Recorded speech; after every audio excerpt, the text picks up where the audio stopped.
bem? Parabéns por ter adquirido esse material. Nós hoje vamos conversar sobre como aprender melhor. Use a cabeça e vença o desafio. Ou, em outras palavras, como se tornar um profissional na arte de aprender. Porque a gente passa muito tempo da nossa vida estudando. Só que, infelizmente, nós não somos ensinados a como estudar, a como tomar nota em sala de aula, a como memorizar, a como se preparar para a prova, como fazer prova. E cada vez o mundo está ficando mais complexo. O volume de informação hoje dobra no mundo a cada 12 meses. Você imagina, a cada 12 meses nós nos tornamos obsoletos, porque dobra a quantidade de coisa que a gente tem que aprender. Nós somos constantes aprendizes. Essa é a grande verdade. Nós somos hoje eternos aprendizes. Antigamente a gente se formava, colocava o diploma na parede e vivia às custas dele. Hoje não dá. Hoje a gente tem que estar constantemente aprendendo coisas novas. E não é preciso estar doente para melhorar, não é verdade? Não é preciso ser um estudante medíocre para melhorar. Eu sei que você já é bom, mas você pode ficar melhor ainda. Ficar melhor para quê? Porque à medida que você vai enfrentando os problemas da vida, se você tem problemas e você tem uma capacidade cognitiva de resolver os problemas, na realidade você não tem problemas. Você está apenas vivendo, porque a vida é ter problemas. É só o pessoal que mora no cemitério que não tem problemas. Porque viver é resolver problemas. À medida que eu vou aumentando a minha habilidade de resolver problemas, à medida que eu vou melhorando a minha capacidade cognitiva, aquilo que era problema deixa de ser problema, porque eu já tenho a solução. O Frederick Heisroth, do MIT, escreveu na revista Spectrum que, se você analisar os atributos das decisões profissionais até o ano 2030, o que vai ser importante para um profissional saber, ele determinou que mais de 85% vai depender da intuição e da percepção. Agora eu pergunto para você, qual foi a última aula que você teve de intuição? Ou qual foi o último ensinamento que você teve de percepção? As duas características mais importantes, determinadas por Frederick Heisroth, do MIT, sobre o que vai depender o nosso sucesso profissional, isso não é nem ensinado nas escolas. Quer dizer, se não é nem ensinado nas escolas, onde é que as pessoas vão aprender? Se você perguntar para qualquer jovem, você gosta de estudar? Não sei. Você gosta de aprender? Ah, de aprender eu gosto. Todo mundo gosta de aprender, não é verdade? O cérebro foi feito para aprender. Então, nós estamos sempre num processo de aprendizado. Agora, tem uma coisa interessante. Tudo aquilo que eu aprendo com os dois lados do cérebro fica comigo para o resto da vida. Se eu aprendo a andar de bicicleta, mesmo que eu passe 20 anos sem andar, se eu subir numa bicicleta, eu ando. Se eu aprender a nadar quando criança e passar, sei lá, 30 anos sem entrar na água, se eu entrar na água, eu nado. Por quê? Porque eu aprendi com os dois lados do cérebro. Infelizmente, aquilo que a gente aprende na escola, se você fizesse hoje uma prova, a última prova que você fez como estudante na sua vida, se você repetisse essa prova hoje, você não ia tirar nem metade da nota que você tirou naquela época, não é verdade? A maioria que você aprendeu, você esqueceu. Você esqueceu por quê? Porque você aprendeu só um lado do cérebro. Em pedagogia, existe uma parte da pedagogia chamada heurística. Heurística é o método educacional que consiste em fazer descobrir pelo aluno o que se lhe quer ensinar. Ou seja, o próprio aluno vai descobrindo o processo e quando você descobre aquilo, meu amigo, acabou, ninguém tira aquilo de você mais. Eu digo para o aluno o seguinte, se você entender claramente o que o professor está ensinando na aula, você não precisa estudar em casa. Você já tem o material pronto. Como que eu vou, o que eu tenho que fazer? Eu vou anotar palavras? Eu vou anotar números? Não. Você não vai anotar nem palavras, nem números. Você vai anotar ideias. Então você tem que colocar um disco quebrado na sua cabeça quando você está assistindo aula, e esse disco quebrado só diz uma coisa: o que ele ou ela quer que eu aprenda desse assunto. O que ele ou ela, professor, professora, quer que eu aprenda desse assunto. Esse disco quebrado vai ficar rodando durante todo o período da aula que você está assistindo. E você vai anotar não mais palavras ou números. Você vai passar a adotar ideias. Esse aqui é o grande segredo. Quando nós somos crianças, nós não temos nenhum medo de errar. Eu estou cansado de ver casais que vão com os filhos passar 1, 2, 3 anos fora, vão para os Estados Unidos, por exemplo. As crianças voltam falando inglês e o pai e a mãe não voltam falando inglês tão bem quanto as crianças. Porque o pai e a mãe ficam naquele negócio.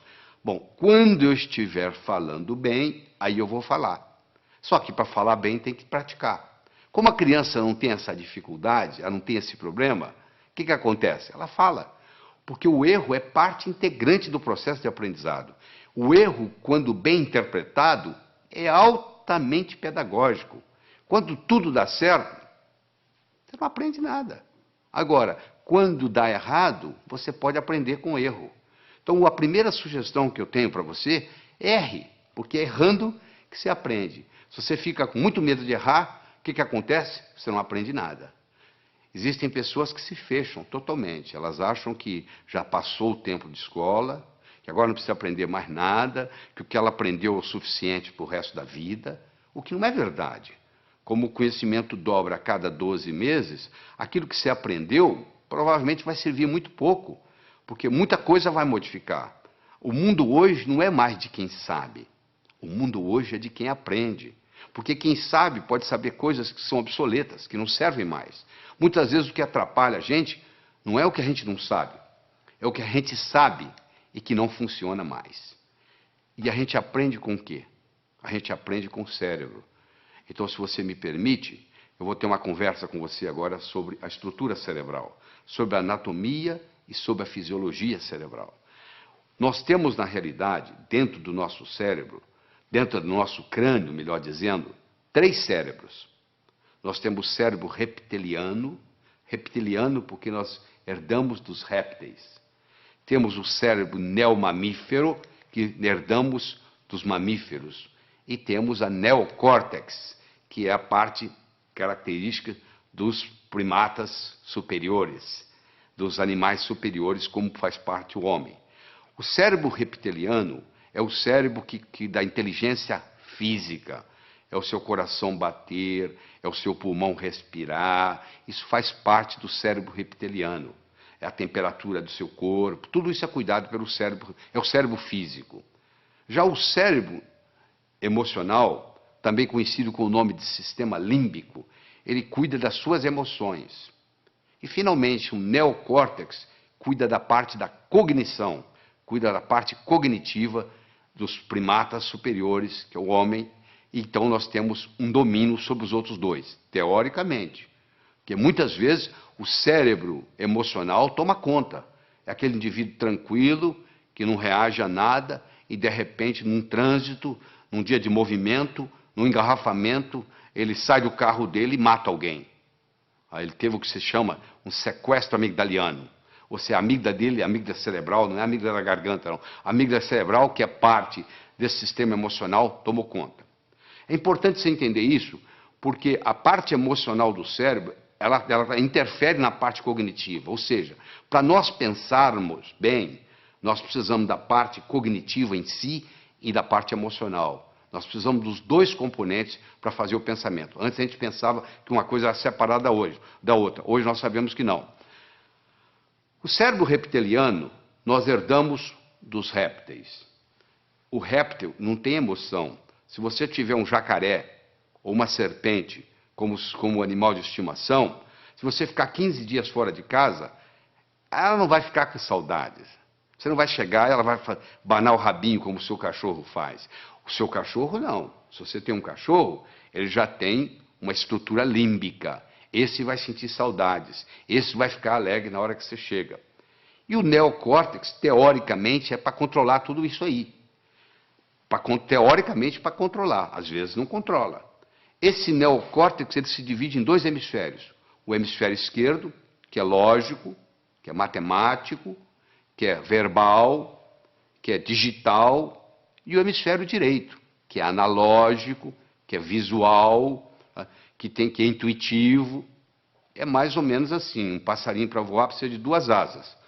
Uma parte é racional, a outra parte é emocional. Fizeram estudos em 1940 e pouco, até o Roger Spear, que fez o estudo, ganhou o Prêmio Nobel de Medicina, mostrando que se você seccionar uma estrutura chamada corpo caloso, que separa o hemisfério esquerdo do direito, você vê que eles têm essas funções totalmente diferentes.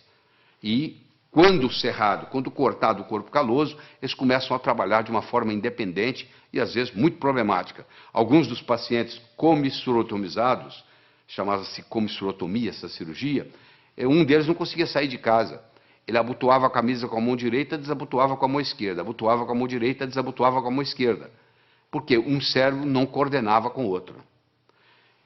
No cérebro está armazenada a nossa inteligência, que nos diferencia dos outros animais. O que é inteligência? Eu estou perguntando para você agora. O que você acha que é inteligência? Qual seria a sua definição de inteligência? Deixa eu lhe dar uma definição de trabalho. Inteligência é a habilidade em fazer distinções, fazendo visível o invisível e com isso podendo intervir. Se alguém estiver envenenando a minha água com arsênico e eu não sei, eu vou continuar tomando a água e posso morrer envenenado. Eu só vou parar de tomar a água se eu estiver consciente de que eu estou sendo envenenado. Ou seja, na hora que eu fiz a distinção que eu estava sendo envenenado, que eu parei de beber água. Aquele que pode ver o invisível pode fazer o impossível. O que eu quero dizer com isso? Se eu consigo ver algo que você não consegue, eu consigo fazer algo que você não consegue. Dá uma olhada nessa imagem que está aí na tela. O que é isso aí? Se você nunca leu um livro meu, se você não leu o meu livro Sucesso Não Ocorre Por Acaso, provavelmente você está vendo aí borrões de tinta. Eu vou dizer para você, tem mais que borrões de tinta aí. Aí tem uma vaca, aliás, uma novilha Nelore. Olha aí para você ver. Agora você viu, né? Sabe por que você viu? Porque eu lhe dei o referencial. Você está vendo as orelhas, os olhos, o focinho. Está aí a vaca. Agora que você viu, agora que você tem o referencial, agora eu posso tirar o referencial daí, eu vou tirar, continue olhando para os olhos da vaca. Olha que interessante, agora você consegue ver a vaca. Por que você consegue ver? Porque eu lhe dei um modelo antes de você olhar para a figura. Aí você olhou, você teve o referencial, e aí depois que você teve o referencial, você consegue ver independente do referencial. Ou seja, você ficou mais inteligente para ver essa figura. Você agora vai ver coisa que outros que não estão treinados não são capazes de ver. Howard Gardner, o professor de Harvard, que está lá há muitos anos, desenvolveu o conceito das inteligências múltiplas. Ele começou dizendo que havia pelo menos 7 inteligências, hoje ele já chega a 9. Eu quero discutir com você aqui as 7 inteligências iniciais de Howard Gardner. A primeira inteligência é a inteligência lógico-matemática, que, em geral, os homens têm um pouco mais desenvolvido que as mulheres. Você deve conhecer vários matemáticos famosos. Me cita algumas matemáticas famosas. Provavelmente você teria dificuldade, não é verdade? Em geral, os homens são mais racionais do que as mulheres. Até as mulheres reclamam. Meu marido é racional demais. Exatamente isso. Eu tive a oportunidade de escrever um livro, Como Passar no Vestibular. Esse livro eu estudei 18 jovens que tiraram o primeiro lugar no vestibular em diferentes capitais do Brasil. Eu estudei esses jovens e mostrei como é que eles faziam para tirar o primeiro lugar no vestibular. Você imagina que em 40 mil candidatos, uma pessoa tira o primeiro lugar. Essa pessoa, ela tem algo diferente. Você tem que analisar o que ela tem de especial, porque ela tem algo diferente. Então vamos analisar o que é. Existem várias características que eu vou ter a oportunidade de discutir com você aqui durante essa apresentação. Mas uma delas é que eles tinham uma inteligência lógico-matemática diferente. Ou seja, a capacidade de raciocínio era diferente. E a boa notícia é que nós podemos desenvolver a nossa capacidade lógico-matemática. Eu vou mostrar mais tarde como que isso é feito. Howard Gardner mostrou que a segunda inteligência que nós temos é a inteligência corporal. Um atleta, por exemplo, um atleta de Olimpíada, tem uma inteligência corporal superior à média. Os homens, em geral, têm uma inteligência corporal superior às mulheres. O recordista de 100 metros, hoje, Não é uma mulher, é um homem. Ou seja, o homem tem uma força física maior, uma velocidade maior, uma estrutura óssea mais resistente, etc, etc, etc. Isso é uma inteligência corporal, que claro que pode ser melhorada se você tem os nutrientes apropriados para isso. Falando em nutrientes, já que nós estamos aqui como aprender melhor, eu quero fazer um comentário sobre o ômega 3. Está aí mostrando aí o livro famoso do Dr. Stoll, professor de Harvard, The Omega 3 Connection. Ele mostrando o seguinte, a importância do ômega 3 para o cérebro. Uma parte do nosso cérebro, aquela parte do sistema límbico, os neurônios, tem como principal nutriente o ácido graxo ômega 3. Infelizmente, na dieta ocidental, hoje nós temos 20 vezes mais ômega 6 do que ômega 3.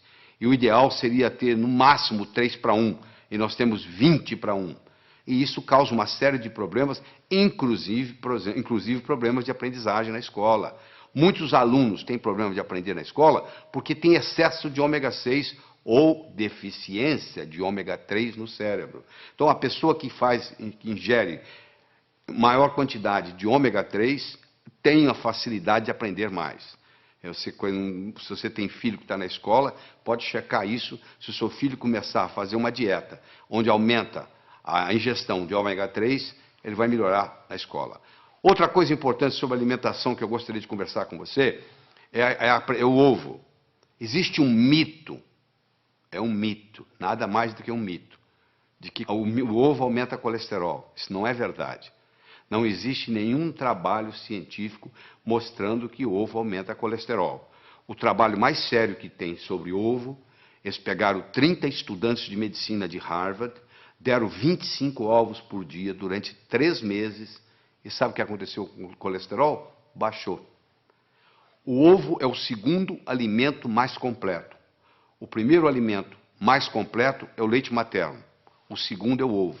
O ovo só não tem uma coisa, vitamina C. O resto dele é completo. Então, se você quer melhorar a sua capacidade de aprender, passe a fazer um uso mais frequente de ovos. Claro que se você fritar o ovo, o que vai causar problema não é o ovo em si, mas a fritura. Então, se você ingerir um ovo frito, se causar algum problema, não é por causa do ovo. Não culpe o ovo. Não tem nada a ver com o ovo, é a gordura que você está fritando. E eu gostaria de, en passant, fazer um comentário aqui, que hoje existem as chamadas smart drugs. Existem hoje medicamentos, claro que você tem que procurar seu médico, conversar com seu médico sobre isso, mas existem hoje medicamentos que são capazes de ajudar a aumentar a inteligência.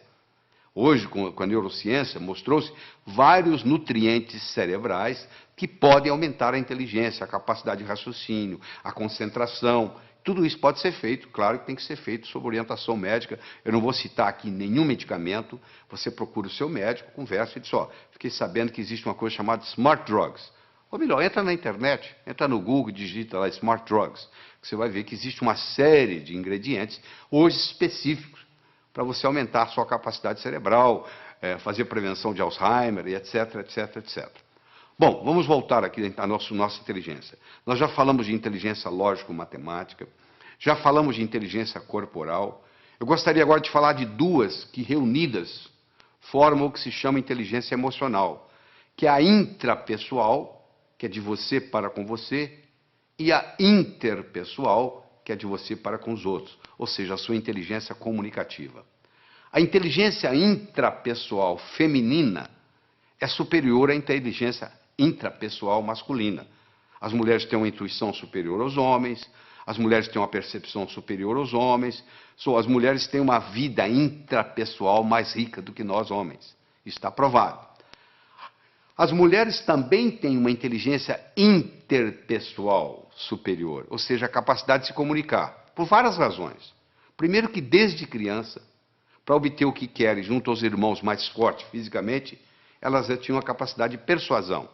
E segundo que elas têm uma inteligência linguística superior aos homens. Uma menina de 3 anos tem um vocabulário muito superior a um menino de 3 anos. Ou seja, as mulheres têm uma inteligência linguística, e isso superior aos homens, isso facilita no processo da comunicação.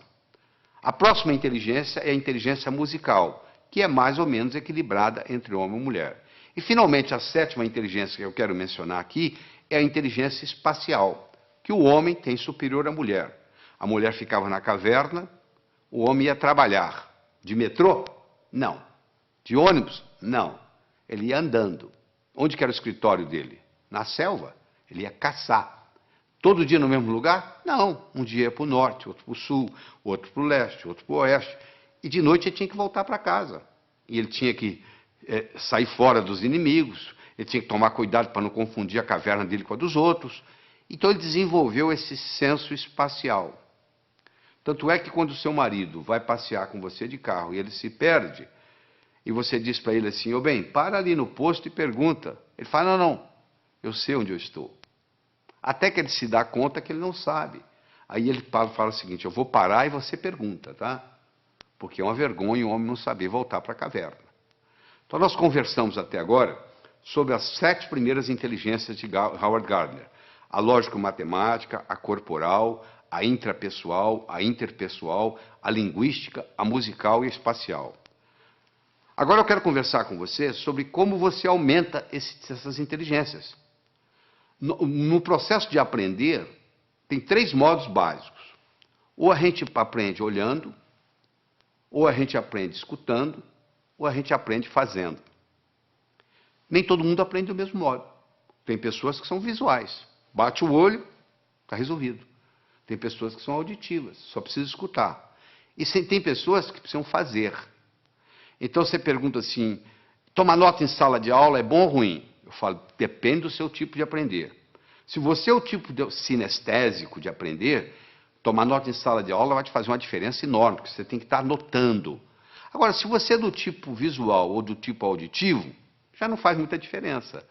Olha que interessante. Às vezes uma família tem uma criança, um filho, todo mundo na família sabe que aquela criança é super inteligente. E a criança não se dá bem na escola. E vem reclamações, etc. e tal. E aí eles taxam que essa criança tem o que se chama de learning disability. Ou seja, tem uma dificuldade de aprendizagem. Só que essa criança, muitas vezes, ela é sinestésica. E o sistema ensinado na escola, em geral, é audiovisual. O professor, a professora, o que fala, escreve lá no quadro. E essa criança é inquieta, porque ela tem que fazer, ela é sinestésica. E ela não aprende. Não é porque ela não tem a capacidade de aprender, é porque o sistema de ensino não está apropriado a ela. Não é uma learning disability, é sim uma teaching disability. Esses que não estão sabendo ensinar.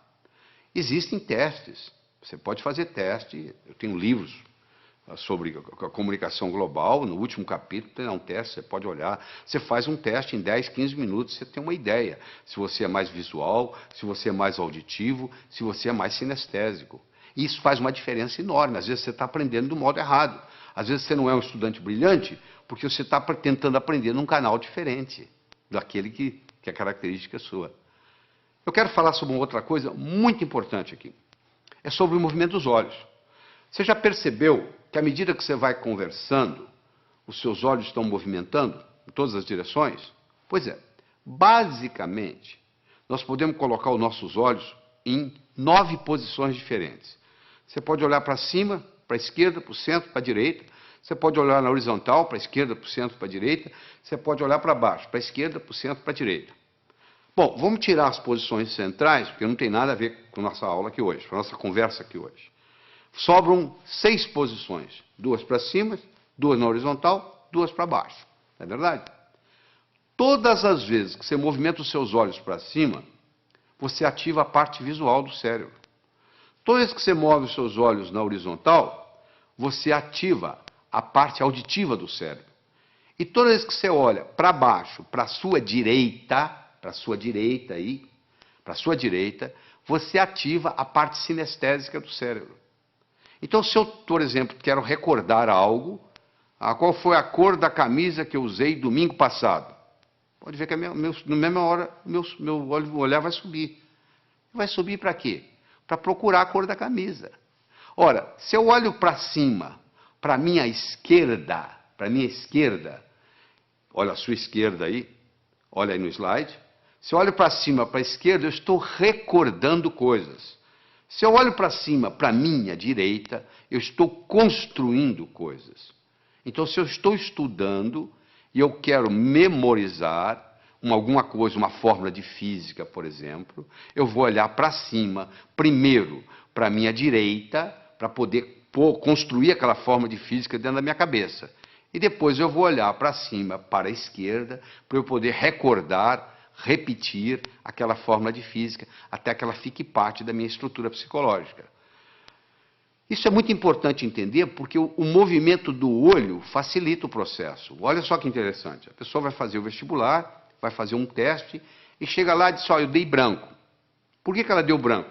Porque ela colocou a cabeça para baixo, olhando para a prova, olhando para o teste. E faz essa pergunta, e ela esqueceu a fórmula de física. Se ela tivesse simplesmente levantado a cabeça e olhado na posição certa, ela teria resolvido o problema. Mas como ela está olhando para baixo, não teve a oportunidade de ter acesso ao campo visual, aquela fórmula de física não vem na cabeça dela. Então isso aí, nós poderíamos gastar horas e horas e horas estudando isso aqui, mas não é só a finalidade disso. Mas eu quero que vocês entendam que diz que os olhos são as janelas da alma, eu diria também que os olhos são as janelas da mente. É interessante. Todos os estudos feitos até agora, em todos os países onde foi feito, não existe nenhuma correlação entre a nota que se tira na escola e o sucesso que se tem na vida. Em outras palavras, eu posso ter um estudante medíocre, que vai ser um grande empresário, ou eu posso ter um CDF, que não vai dar nada na vida. Não existe nenhuma correlação. É importante você pensar isso. Por que não existe uma correlação?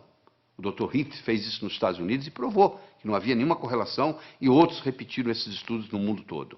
Por que não existe? Porque talvez a escola esteja ensinando coisas que não têm muita aplicabilidade. Eu digo sempre o seguinte, às vezes o que cai na prova não cai na vida. Quer dizer, você estuda aquilo de uma forma para fazer na prova, e depois não tem nenhuma aplicabilidade na vida. O homem não constrói fora de si nada que não tenha dentro de si. Se eu não tiver um conhecimento pragmático para executar, às vezes o conhecimento que eu tenho ele é abstrato, ele é um conhecimento do pescoço para cima, ele não tem muito impacto na minha vida. Eu adoro uma analogia que eu faço, que é do indivíduo atravessando um cabo de aço de um prédio para o outro. O que precisa? 3 coisas. Eu preciso querer, se eu não quiser, eu não ando. Eu preciso saber, se eu não souber, eu vou cair. E eu preciso de cabo de aço. Eu posso querer, eu posso saber, mas se não houver cabo de aço, não tem jeito. Tem muita gente querendo ganhar dinheiro, sabe ganhar dinheiro, mas não surge a oportunidade. Então, o nosso desempenho, ele vai depender da nossa motivação, ele vai depender da nossa competência, ele vai depender da nossa oportunidade. A motivação é o querer, a competência é o saber, e a oportunidade, no caso aqui, é o cabo de aço. Então, você, para ser um bom estudante, você tem que estar motivado. Só motivado não adianta. Tem muita gente motivada, mas desmotiva logo, porque não tem a estratégia, não tem a competência de desenvolver o processo. Então, não tem um modelo. Então, deixa eu falar para você de modelo. Imagine que eu desse para você de presente agora uma pérola. Você não ia ficar segurando essa pérola na mão, você ia colocá-la no bolso, não é verdade? Daqui uma semana eu me encontro com você pela segunda vez, e lhe dou uma segunda pérola. De novo, você coloca ela no bolso. Daqui 15 dias eu vou lhe dar uma terceira pérola, e você vai colocá-la no bolso. Daqui 6 meses eu vou me encontrar com você e vou perguntar assim, onde é que estão as pérolas que eu lhe dei? Você vai responder mais ou menos assim, a primeira eu coloquei no criado mudo, a arrumadeira lá em casa não viu, jogou no lixo. A segunda eu esqueci no bolso da calça, a calça foi para a lavanderia, voltou sem pérola. E a terceira eu escondi de mim mesmo, guardei tão bem guardado que eu não sei onde eu coloquei. Não é verdade? Se eu desse para você, antes de lhe dar a pérola, eu desse para você um fio de nylon e orientasse você para colocar as pérolas no fio de nylon, você ia fazer um colar. Se você colocasse esse colar no pescoço, e daqui 6 meses eu me encontrasse com você e perguntasse onde estão as pérolas que eu lhe dei, você ia dizer, estão aqui, eu fiz delas um colar. Meus amigos, você que está aí assistindo, olha só, as pérolas são ideias. O cemitério está cheio de gente que teve boas ideias. Ou não fez nada com elas, ou estragou a vida. Eu já vi muita gente estragar a vida por causa de uma boa ideia. Se eu tiver uma boa ideia, mas não tiver um modelo por trás, é um desastre. Então, a melhor definição que eu conheço de educação é a seguinte, educação é aquilo que fica depois que você esqueceu tudo que você aprendeu. que fica? Ficam modelos. Tá bom? Eu vou demonstrar isso para você agora. Você vai olhar essa figura que está aí na tela, você vai concentrar nesses 4 pontinhos que está entre os 2 olhos, os 2 corações aí. Eu quero que você olhe aí fixamente por 30 segundos, sem piscar os olhos. Quando eu falar 1, 2 e já, eu vou passar o slide. Aí você vai piscar os olhos 3 vezes. Combinado? Continua olhando fixamente para a tela. Atenção. 1, 2 e já! Pisca os olhos. Isso, eu vou lhe dar uma chance, não fique tranquilo. Eu vou lhe dar mais uma chance, tá? Você vai focar aí, foca. Quando eu falar 1, 2 e já, eu vou passar o slide e você pisca os olhos 3 vezes. Combinado? Atenção. 1, 2 e já! E aí, o que você viu? Você está vendo a imagem de Jesus Cristo? Mas essa tela está em branco, cara, não tem nada. Você está tendo a experiência de uma realidade virtual. Isso que está acontecendo aí, uma realidade virtual. Mas se você não tivesse visto antes esse slide, você não ia ver essa realidade virtual. Ou seja, eu tive que primeiro criar no seu cérebro um modelo de contraste para depois você poder ver isso. Entendeu como é que funciona a coisa? Então, quando eu tenho um modelo, fica fácil eu identificar. Eu vou confirmar isso agora com você. Escolha qualquer número, pode escolher o que você quiser. Pega um papel, uma caneta para você fazer esse exercício, se for o caso. Eu quero que você escolha qualquer número entre 17 e 77. Quero que você acrescente 7 a esse número. Acrescentou? Muito bem. Eu quero que você multiplique a soma por 2. Então você vai escolher um número entre 17 e 77, você vai acrescentar 7, você vai multiplicar a soma por 2, dessa soma você vai subtrair 4. Aí agora você divide o resultado por 2. Então você escolheu o número, você acrescentou 7, você multiplicou a soma por 2, você subtraiu 4 e você dividiu o resultado por 2. Agora você subtrai o número original. Subtraiu? Pois é, você sabe qual é o resultado? Não precisa falar não que eu já sei. 5. Sabe por que eu sei? Porque eu criei um algoritmo cujo resultado dá 5. Você quer ver? Olha só, eu criei um algoritmo assim. Você escolhe um número X, você acrescenta 7 a esse número, tá certo? Aí você pega esse resultado, x mais 7, multiplica por 2, dá 2x mais 14. Você pega esse 2x mais 14, você tira 4, dá 2x mais 10. Você pega esse 2x mais 10, divide por 2, dá x mais 5. Você tira o número original, que é x, o que sobra? 5. Não é mágica, não, isso é tecnologia. O resultado vai dar 5, não tem nenhuma dúvida. Então, eu criei um algoritmo cujo resultado é 5. Do mesmo modo que eu posso criar um algoritmo para ter sucesso profissional, e o resultado vai ser sucesso. Então, quando eu tenho um algoritmo, quando eu tenho um programa testado, e eu coloco aquilo na minha estrutura psicológica, o resultado é muito simples. Quer ver? Eu vou fazer mais um teste com você. Eu quero que você conte quantos triângulos você consegue ver nessa figura. Eu sei que tem triângulos aí, os mais variados. Ó. Tem o triângulo AG, AGB, tem o BHC, e assim vai. Se nós pudéssemos ficar aqui uma meia hora conversando, você ia começar a descobrir triângulos para cá. Você diz, peraí, tem um triângulo aqui que é o ADB que eu não contei. Ih, peraí, tem o AEB. Olha, vai aparecendo, vai aparecendo, vai aparecendo. E eu quero saber se hoje o salário seu desse mês depende de você descobrir quantos triângulos tem aí. E eu vou obter resultados diferentes, dependendo do aluno que tiver, ou quem estiver fazendo isso. Mas se eu lhe der um modelo que eu vou dar agora, olha só que bonito. Nós temos 10 triângulos simples.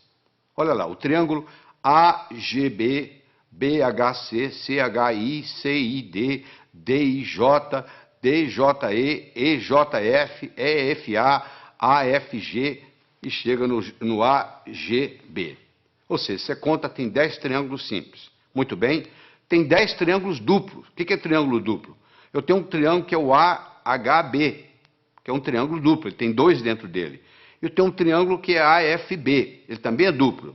Em cada base eu tenho duplos. Se eu tenho 5 bases, 5 vezes 2, 10, eu tenho 10 triângulos duplos. Eu tinha 10 triângulos simples, agora eu tenho 10 triângulos duplos. Eu tenho 5 triângulos grandes, como o ADB, como o BEC. E assim vai, você vai como CAD, são triângulos grandes, são 5. Então eu tinha 10, com mais 10, 20, com mais 5, 25. Eu agora tenho os chamados triângulos triplos. O ABC é um triângulo triplo, o BCD é um triângulo triplo. E cada triângulo triplo, no seu oposto, ele tem um outro triângulo. O triângulo triplo ABC tem o AJC, olha aí. O triângulo triplo BCD tem o BFD. Isso, como eu tenho 5, 5, 10. Então eu tenho um total de 10. Eu tenho 10 simples, 10 duplos, 5 grandes e 10 triplos. Eu tenho 35 triângulos. Mas eu perguntei quantos triângulos você conseguia ver nessa figura. Se você olhar a letra A, dentro dela existe um triângulozinho. Então a resposta certa seria 36. Isso não é pegadinha. Esse cuidado com a pergunta que é feita. Por isso que muita gente não passa no vestibular. Parece que a pergunta é pegadinha. Não. Quantos triângulos você consegue ver nessa figura? Dentro da letra A tem um triângulo, que é aquele triângulozinho que você está vendo lá. Então o total seria aí 36. Agora que você aprendeu a contar os triângulos simples, os duplos, os triplos, os grandes e o que está nas letras, pronto, agora você criou um modelo de como contar triângulos. A sua inteligência para contar triângulos aumentou. Você deve estar perguntando, mas o que isso tem a ver? O que eu vou fazer na vida se eu aumentei minha inteligência para contar triângulos? Não, eu estou dando um exemplo.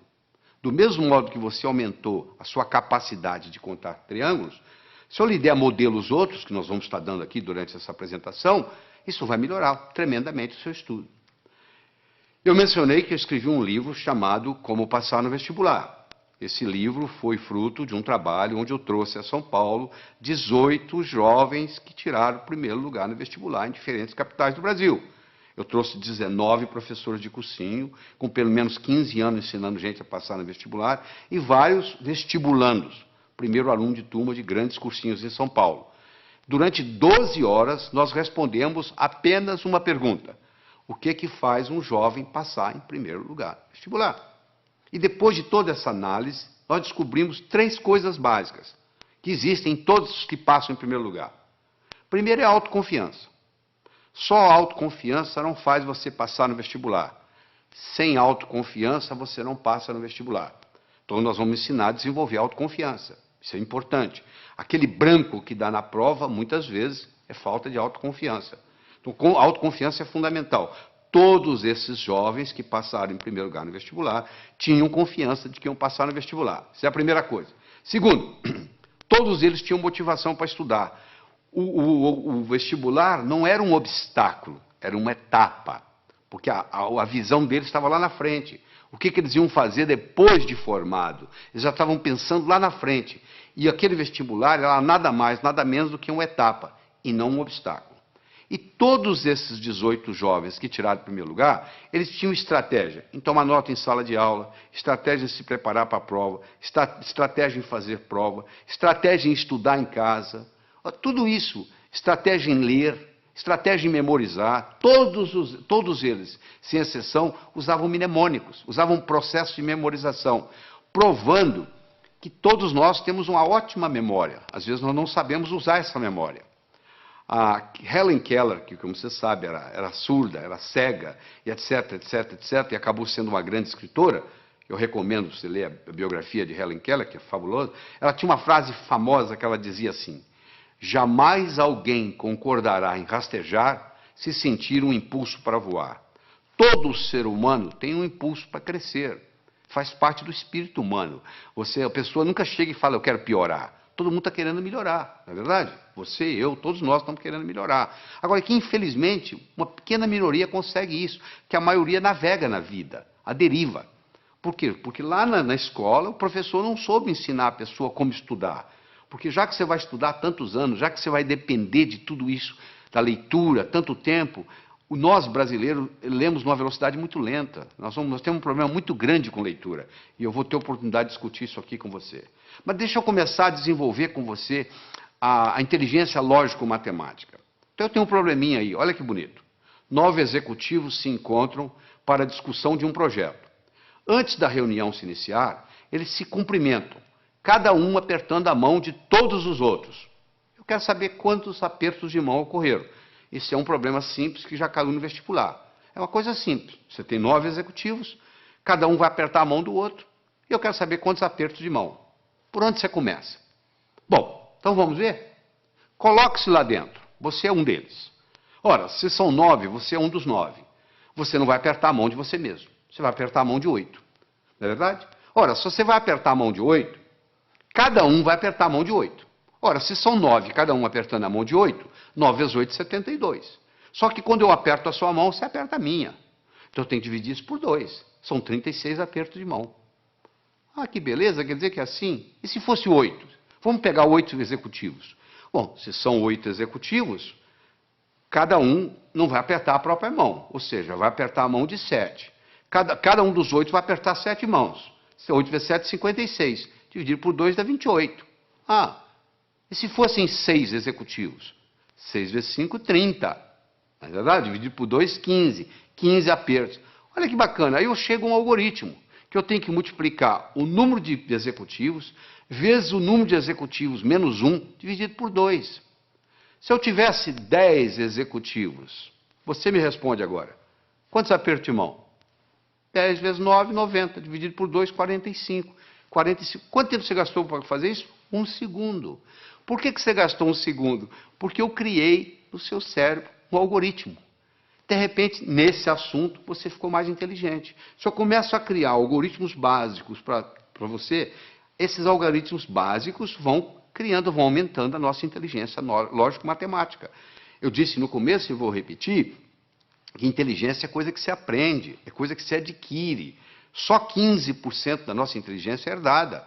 85% é adquirida. Em qualquer fase, em qualquer idade, em qualquer profissão, nós podemos melhorar a nossa inteligência. Essa é que é a boa notícia que eu tenho aqui para todos nós. Fundamental. Você acabou de aprender e agora. Quer dizer, quando você encarar um problema desse, 9 executivos, 10, 11, 12, 8, 7, agora que você tem um algoritmo, ficou relativamente simples. Deixa eu conversar um pouquinho sobre a autoconfiança. Se eu colocar uma tábua de 40 centímetros de largura, 10 metros de comprimento aqui no chão, você consegue andar nela. Essa mesma tábua colocada entre 2 postes, já não é a mesma coisa. Você vai lá e treme na base e não anda. Fazer a prova sozinho em casa é uma coisa. Fazê-la no dia do teste, no dia do concurso, no dia do vestibular, é outra coisa muito diferente. É mais ou menos assim, em casa eu estou andando com a tábua no solo. E lá no dia eu estou andando com a tábua lá em cima. Então tem muita gente que se assusta, porque quando chega na hora do teste, chega na hora da prova, chega na hora do vestibular, chega na hora do concurso público, treme na base. Porque é como se estivesse andando na tábua lá em cima. Então essa parte é muito importante. No atletismo é a mesma coisa. Às vezes o jogador perde o jogo, às vezes o time perde o jogo porque o jogador não tem autoconfiança. Ele teve uma briga com a namorada, entra em campo psicologicamente mal, cai o nível de rendimento, faz uma besteira, e ali começa aquela história, e dali para frente você já viu o que acontece. Então é muito importante nós entendermos esse aspecto. Deixa eu dar só um exemplozinho. Vamos imaginar que você gosta de futebol, tá? Que você está domingo à tarde assistindo uma partida de futebol. E o seu time, fizeram um pênalti contra o seu time, e o atacante principal do seu time vai bater o pênalti. E ele bate o pênalti, só que a bola pega na trave. Se você observar esse atacante, nos próximos 10 minutos, ele joga mal. Por que ele joga mal? Porque ele fica ruminando aquilo, poxa, perdi uma oportunidade de fazer meu time ganhar, poxa, perdi o pênalti. Então, até ele se recuperar daquilo, leva um tempo. Imagina você está fazendo uma prova de 80 perguntas. Você tem 4 horas para terminar a prova. Você encara o primeiro problema. Você fica 7, 8 minutos no problema e não consegue resolver. Sabe como é que a sua autoestima faz? Vai lá no pé. Pronto, a sua autoconfiança acabou. O resto da prova você já não tem o mesmo desempenho mental. Olha que interessante. Para fazer prova existe estratégia. Você quer estratégia? Você lembra quando você era criança, você jogava vareta? Soltava as varetas na mesa? Qual que você pegava primeiro? A mais fácil. E depois? A mais fácil. E depois? A mais fácil. Você não ia buscando a mais fácil? Então, na prova é a mesma coisa. Você tem que pegar a prova e dividir ela em questões A, B e C. A são aquelas perguntas que você sabe responder. B são aquelas que você sabe responder, mas que vai dar um pouco de trabalho. E C são aquelas que você não sabe se vai responder. Você responde às A's, marca as B's e pula as C's. Aí quando você terminar as A's, você já fez bastante ponto, a sua autoestima já está elevada, você vai e resolve as B's. Se sobrar tempo, você vai encarar as C's. E se não der, você então entra com a estratégia de chutar. Você entendeu? Mas é uma estratégia simples, é a estratégia de jogar vareta. Mas uma pessoa que não tem essa estratégia simples na cabeça, Ela encara uma prova, um concurso, ela pensa que tem que responder na ordem, 1, 2, 3, 4, 5, 6. Por azar, ela pega uma pergunta que é difícil para ela, que ela não sabe a resposta, e ela perde ali 6, 7, 8 minutos e sai dali desanimada, já a autoestima já lá embaixo. Olha o impacto que tem. Uma explicação simples dessa, olha a contribuição que faz para você, olha a diferença que isso faz. Vamos continuar no nosso processo lógico-matemático? Então eu tenho mais um probleminha para você. Olha aí. Um comerciante comprou uma cadeira por $70. Vendeu-a logo em seguida por 80. Comprou de volta a mesma cadeira por 90 e vendeu-a novamente por 100. Quanto foi o lucro dele nessa transação? Então ele comprou a cadeira por 70, vendeu por 80. Comprou a mesma cadeira por 90, vendeu por 100. Eu agora vou dar um tempinho para você. Você vai ter que me responder aí o que você acha. Quanto que ele ganhou ou perdeu nessa transação. Primeiro você vai decidir se ele ganhou ou se ele perdeu. E quanto foi? Ele comprou por 70, vendeu por 80, comprou a mesma cadeira por 90, vendeu por 100. Ele ganhou ou perdeu? Bom, eu faço isso nos meus cursos e eu obtenho 3 tipos de resposta. Que ele ganhou 10, que ele não ganhou nada e que ele ganhou 20. Então, se tem 3 respostas para o mesmo problema de matemática, uma está certa e 2 estão erradas. Então, tem alguém errando. Eu não sei qual o seu raciocínio no momento. Seja ele qual for, eu vou consertá-lo, não se preocupe. Mas você tem que fazer isso junto comigo aqui agora. Eu vou voltar no slide para você garantir que você está me acompanhando. Um comerciante comprou uma cadeira por 70, vendeu logo em seguida por 80. Comprou de volta por 90 e vendeu novamente por 100. Qual foi o lucro dele nessa transação? Então você vai ter que decidir se é o 1, se é o 2, se é o 3. Se ele ganhou 10, se ele não ganhou nada ou se ele ganhou 20. Se você acha que ele ganhou 10, você fez um tipo de raciocínio que está exposto aí no slide para você ler em detalhes. Você raciocinou de um modo que o seu resultado foi 10. Você acompanha aí o raciocínio na tela aí, foi o raciocínio que você fez. O comerciante comprou uma cadeira por 70, vendeu por 80, teve um lucro de 10. Ele comprou novamente a cadeira por 90, após ter vendido por 80, perdendo, portanto, os 10 que ele ganhou. E ele então vendeu por 100, após ter comprado por 90. Portanto, o lucro foi de 10. Esse é o raciocínio de quem acha que é 10. Tem gente que pensa diferente, tem gente que pensa que não houve lucro. Ele pensa que se ele vendeu por 80, após ter comprado por 70, ele ganhou 10. Ele então perdeu 20, comprando-a de volta pelos 90, que originalmente ele tinha comprado por 70, ele perdeu 20. Ele então ganha 10 vendendo por 100, e, portanto, ele chega à conclusão que ele não ganhou nada. Então esse é o que diz que ele não ganhou nada. E tem aquele seguinte, olha só. Se ele comprou a cadeira por 70 na primeira vez e comprou por 90 na segunda, ele desembolsou 160 no total, não foi? Se ele vendeu a primeira vez por 80 e vendeu a segunda por 100, ele, na realidade, recebeu 180. Ora, se ele desembolsou 60 e desembolsou 160 e recebeu 180, quanto que ele ganhou? Ele ganhou 20. É só se imaginar que você tem um bolso para comprar e um bolso para vender. O que sai e o que entra. Olha que interessante, se eu tivesse dito para você assim, um comerciante comprou uma cadeira por 70, vendeu por 80. No mesmo dia ele comprou um relógio por 90, vendeu por 100. Quanto que ele ganhou? Você não teria nenhum problema em responder. Ele ganhou 10 da cadeira, ganhou 10 do relógio, ganhou 20. Como eu falei que era a mesma cadeira, eu já compliquei a sua vida. Olha o que a linguagem faz na vida da gente. A linguagem pode facilitar o nosso processo, ou pode complicar o nosso processo. Você acabou se complicando apenas por um processo linguístico. Isso é um problema de vestibular, caiu em vestibular já justamente confundindo, parecendo uma pegadinha. Na realidade não é pegadinha. Isso aí é para mostrar o raciocínio e mostrar a influência que tem. Então uma pessoa pode muito bem melhorar sua capacidade de raciocínio. Eu tenho aqui 4 pilares do raciocínio. Um eu chamo de passo a passo, o outro eu chamo de visualização, o outro eu chamo de reformulação e o outro eu chamo de exclusão. Esses são os 4 pilares. Quando eu ensino para a pessoa a trabalhar com esses 4 pilares, essa pessoa automaticamente melhora a sua inteligência lógico-matemática. Então vamos fazer o seguinte, vamos começar com passo a passo. Eu tenho as seguintes cores. Eu gosto do laranja mais do que eu gosto do vermelho. Eu gosto do verde menos do que eu gosto do azul. Eu gosto do azul menos do que eu gosto do anil. Eu gosto do vermelho menos do que eu gosto do violeta. Eu gosto do verde mais do que eu gosto do amarelo. Eu gosto do violeta mais do que eu gosto do anil. E eu gosto do laranja menos do que eu gosto do amarelo. Qual é a minha cor favorita? Olha que eu tenho aqui só 7 cores. Imagine se eu tivesse 70 e fizesse esse raciocínio. Olha onde que você chegaria. Você pode começar a trabalhar nisso aí, se você vai ficar, tem gente que leva meia hora, 1 hora, e não consegue chegar à conclusão, porque não pegou o modelo ainda. Eu vou lhe ensinar o modelo, você vai resolver isso em 10 segundos. Porque é muito simples, olha como é que o modelo é simples. A primeira está escrita assim, eu gosto do laranja mais do que do vermelho. Então laranja passa a ser a minha cor favorita. Eu vou procurar onde é que tem laranja, vai lá no 7 tem laranja. Lá está dizendo que eu gosto mais do amarelo do que do laranja. O amarelo passa a ser a minha cor favorita. Eu vou procurar onde tem amarelo. Eu vou lá no 5, tem amarelo. Eu gosto do verde mais do que do amarelo. O verde passou a ser a minha cor favorita. Vai lá no 2, onde está o verde. Olha lá. Eu gosto do verde menos do que do azul. O azul passou a ser a minha cor favorita. Eu vou onde tem azul. Eu vou lá no 3, tem azul. Eu gosto do azul menos do que eu gosto do anil. Anil passou a ser a minha cor favorita. Eu vou lá no 6, olha lá. Eu gosto de violeta mais do que eu gosto de anil.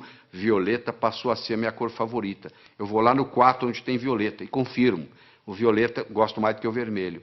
Com a conclusão que eu cheguei, a minha cor favorita é o violeta. Olha que bacana. Na hora que eu criei esse esquema, pronto, agora ficou fácil. Eu tenho um modelo, sabe por quê? Eu aprendi a pensar passo a passo. Esse é um jeito, é aprender a pensar passo a passo. Você já deve ter aprendido o teorema de Pitágoras, né? O quadrado da hipotenusa é igual à soma dos quadrados dos catetos. Se a minha hipotenusa é 5, que no caso aí é o A, o quadrado de um dos catetos é 4, 4 vezes 4, 16, do outro é 3, 3 vezes 3, 9, 16 e 9, 25, o quadrado de 5 é 25. Não é isso? E daí? O que eu vou fazer com esse? O quadrado da hipotenusa é igual à soma dos quadrados dos catetos. A aplicabilidade que isso vai ter na minha vida? Olha aí na figura. Você está vendo aí, ó? Está aí a hipotenusa, que são 25 quadrados. Um cateto, que é o B, é 4, dá 16 quadrados. O outro é 3, dá 9. 16 e 9, 25. Se eu estou numa arquitetura, numa construção, eu quero construir 2 salões que correspondem a um terceiro. Olha aí, se eu uso isso aí, está resolvido o problema. Olha a aplicabilidade que isso tem. Agora que você visualizou, você entendeu a aplicabilidade, agora você tem motivação para aprender. Então, uma coisa é o passo a passo, outra coisa é a visualização. O terceiro pilar do pensamento é a reformulação. Quanto que é 2/3 de uma metade? Você sabe? 2/3 de uma metade. Metade de 2/3 é 1/3. Então, você reformulou, mudou a ordem e resolveu. Às vezes você não resolve o problema porque você não está sabendo reformulá-lo. Você reformulou, você está numa prova, reformula o problema. Às vezes você não resolve daquele jeito. Você tem dificuldade em dizer quanto é 2/3 de uma metade, mas você não tem dificuldade em dizer quanto que é metade de 2/3. Falou? E, finalmente, nós vamos conversar sobre o pilar da exclusão. Eu tenho aqui um probleminha muito simples. Você vai pegar os números 1, 2, 3, 4, 5, 6, 7, 8, 9. Vai colocar nesses 9 quadrados que estão aí. De tal forma que, se eu somar na horizontal, somar na vertical ou somar na diagonal, tem que dar 15. Não interessa como eu somar, tem que dar 15. Bom, poxa, complicado? Não, não é complicado. Quer ver como é simples? Primeiro, qual que é o quadrado mais importante? O do meio. Porque ele participa da vertical, ele participa da horizontal, ele participa da diagonal. Ele é o que mais participa de tudo. Então, se eu resolver esse problema aí, eu resolvo praticamente 90% do problema. Qual o número que eu vou colocar aí? Eu não posso colocar o 1. Porque se eu colocar o 1, vai ter um lugar que vai ter 2, 1 e 2, 3, para 15, 12. Eu não tenho 12. Eu não posso colocar o 1, não posso colocar o 2, porque o 2 também vai ter um lugar que tem 1. Eu não posso colocar o 3. Por que eu não posso colocar o 3? Porque se eu colocar o 3 aí, vai ter um lugar que tem 1. 3 e 1, 4. Para 15, 11. Eu não tenho 11. Eu não posso colocar o 4, porque se eu colocar o 4 aí, vai ter um lugar que vai ter 1. São 5. Para 15, 10. Eu não tenho 10. Eu posso colocar o 9? Não. Se eu colocar o 9 aí, tem um lugar que vai ter 8. 9 e 8, 17. Já passou de 15. E se eu colocar o 7? Também não pode. 9 e 7, 16. Já passou de 15. E se eu colocar o 6? 9, 6, 15. O que sobra para o outro? Eu não tenho 0. Então eu vou excluindo, excluindo, excluindo, você chega à conclusão que só tem um número para eu colocar aí, é o 5. Aí na hora que eu coloquei o 5 aí, ó, a coisa fica muito simples. Você pode fazer você mesmo aí, você vai ver aí que se você somar na horizontal, somar na vertical, somar na diagonal, o resultado dá sempre 15. Eu comecei o problema, você fala, isso eu não consigo fazer. Não consegue, não. É porque você não tinha parado para pensar no processo da exclusão. Agora você tem o pilar da exclusão, da visualização, da reformulação, do passo a passo, e aí o processo vai. Então, nós já falamos, é importante você levar em consideração a motivação. Como é que você motiva? Você fica olhando a sua meta. E é uma coisa, gente, preparar para vestibular, preparar para concurso, preparar para a vida, não é uma corrida de 100 metros, é uma maratona. Você conversa com um maratonista, a estratégia é bem diferente de correr 100 metros. Porque o maratonista, ele sabe que vai demorar a corrida. O corredor de 100 metros sabe que vai acabar logo. Eu acho que eu tenho que aprender para a vida. Eu tenho que manter isso na minha memória. E o que acontece com a maioria dos estudantes? Aprende, esquece, aprende, esquece, aprende, esquece. E diz assim, minha memória é ruim, a memória não serve para nada. Não é só a memória que é ruim, é porque você não sabe usar a sua memória. Deixa eu lhe ensinar 3 segredos. A memória gosta de movimento. Uma coisa é eu pensar num cachorro parado, outra coisa é pensar num cachorro correndo. É totalmente diferente. Aquelas memórias que você tem na sua mente, elas estão lá na forma de filmes e não na forma de slides. Se você memoriza a coisa parada, você esquece. Se você memoriza em movimento, você vai se lembrar sempre. Segundo, existem estudos mostrando que o professor que trabalha com giz de 2 cores aumenta em 19% o desempenho da classe que ele está lecionando. Porque você usando mais de uma cor, você estimula outras áreas do cérebro. Se você trabalha só com preto e branco, você está trabalhando com a área esquerda, o seu hemisfério esquerdo do cérebro. Se você trabalha com colorido, outra cor qualquer, você está trabalhando com o lado direito. Então você procura estudar com a caneta de pelo menos 2 cores. Terceiro, você tem que exagerar. Uma coisa é você pensar num cachorro, outra coisa é você pensar num cachorro do tamanho de um elefante. Ora, se eu vou guardar uma fórmula de física, eu imagino a fórmula de física do tamanho de um prédio. Eu coloco ela na minha cor favorita e eu ponho ela piscando.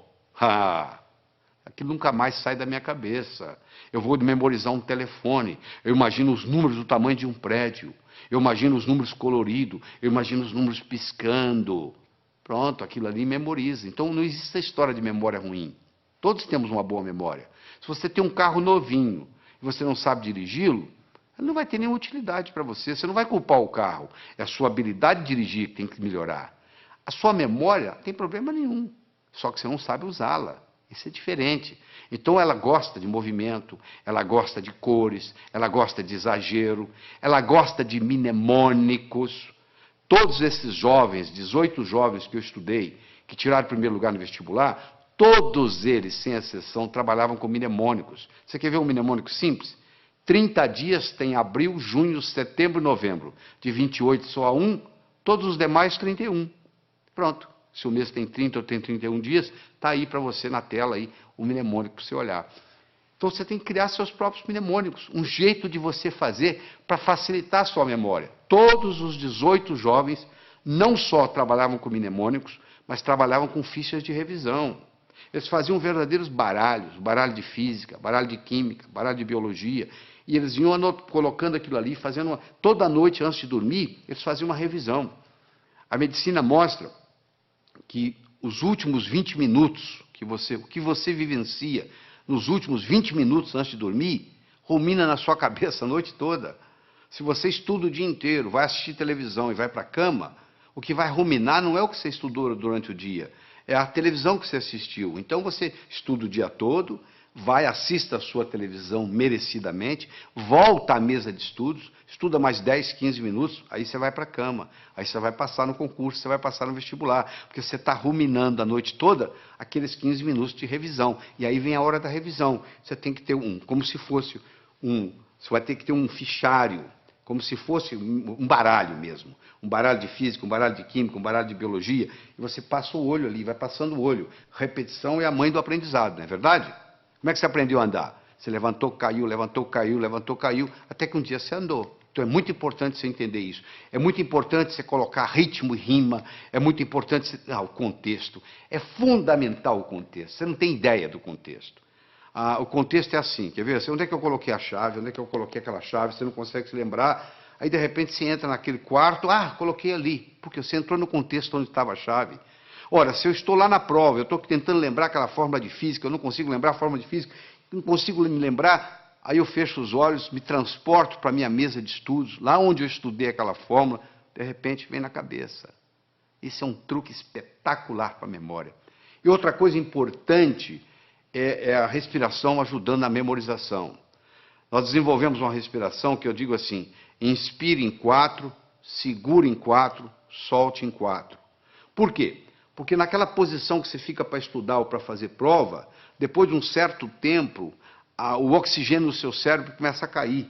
E você sabe que o cérebro ele exige oxigênio e glicose para funcionar. São os dois combustíveis que o cérebro usa. Faltou oxigênio, o desempenho não é o mesmo. Faltou glicose, o desempenho não é o mesmo. Eu recomendo para as pessoas que vão fazer concurso, vão fazer vestibular, levar no bolso umas 3 ou 4 barrinhas de chocolate. A cada 40, 50 minutos dá uma parada, respira em 4, segura em 4, solta em 4, 4 vezes, reoxigena o cérebro, come a barrinha de chocolate, absorve a glicose, aí você abasteceu de novo para mais 40, 50 minutos. Isso faz a diferença, às vezes, entre passar e ter que fazer o cursinho no ano que vem, novamente. Deixa eu falar um pouquinho sobre leitura. 80% ou mais daquilo que você vai aprender na sua vida, você vai aprender através da leitura. Nós temos 3 tipos de leitura. Você faz a leitura do prazer, a leitura crítica e a leitura específica. Você vai procurar uma coisa específica e vai lá e pesquisa. O problema é que nós, brasileiros, temos uns vícios muito grandes com a leitura. Nós temos problema com a velocidade da leitura, temos problema com a compreensão e temos problema com a memorização. Essas 3 coisas estão juntas: velocidade, compreensão e memorização daquilo que lemos. Então, deixa eu mostrar uma coisa. Primeiro, a gente aprende a ler palavra por palavra, não é verdade? Nós aprendemos a ler palavra por palavra e aprendemos a ler em voz alta. Aí nós começamos a ler em voz alta e os nossos pais dizem assim, não, para, você já leu bastante, lê agora em voz baixa. Só que você diminui o som, mas continua lendo com a garganta. Esse fenômeno recebe o nome de subvocalização. Só que a nossa garganta não permite falar mais do que 180, 190 palavras por minuto.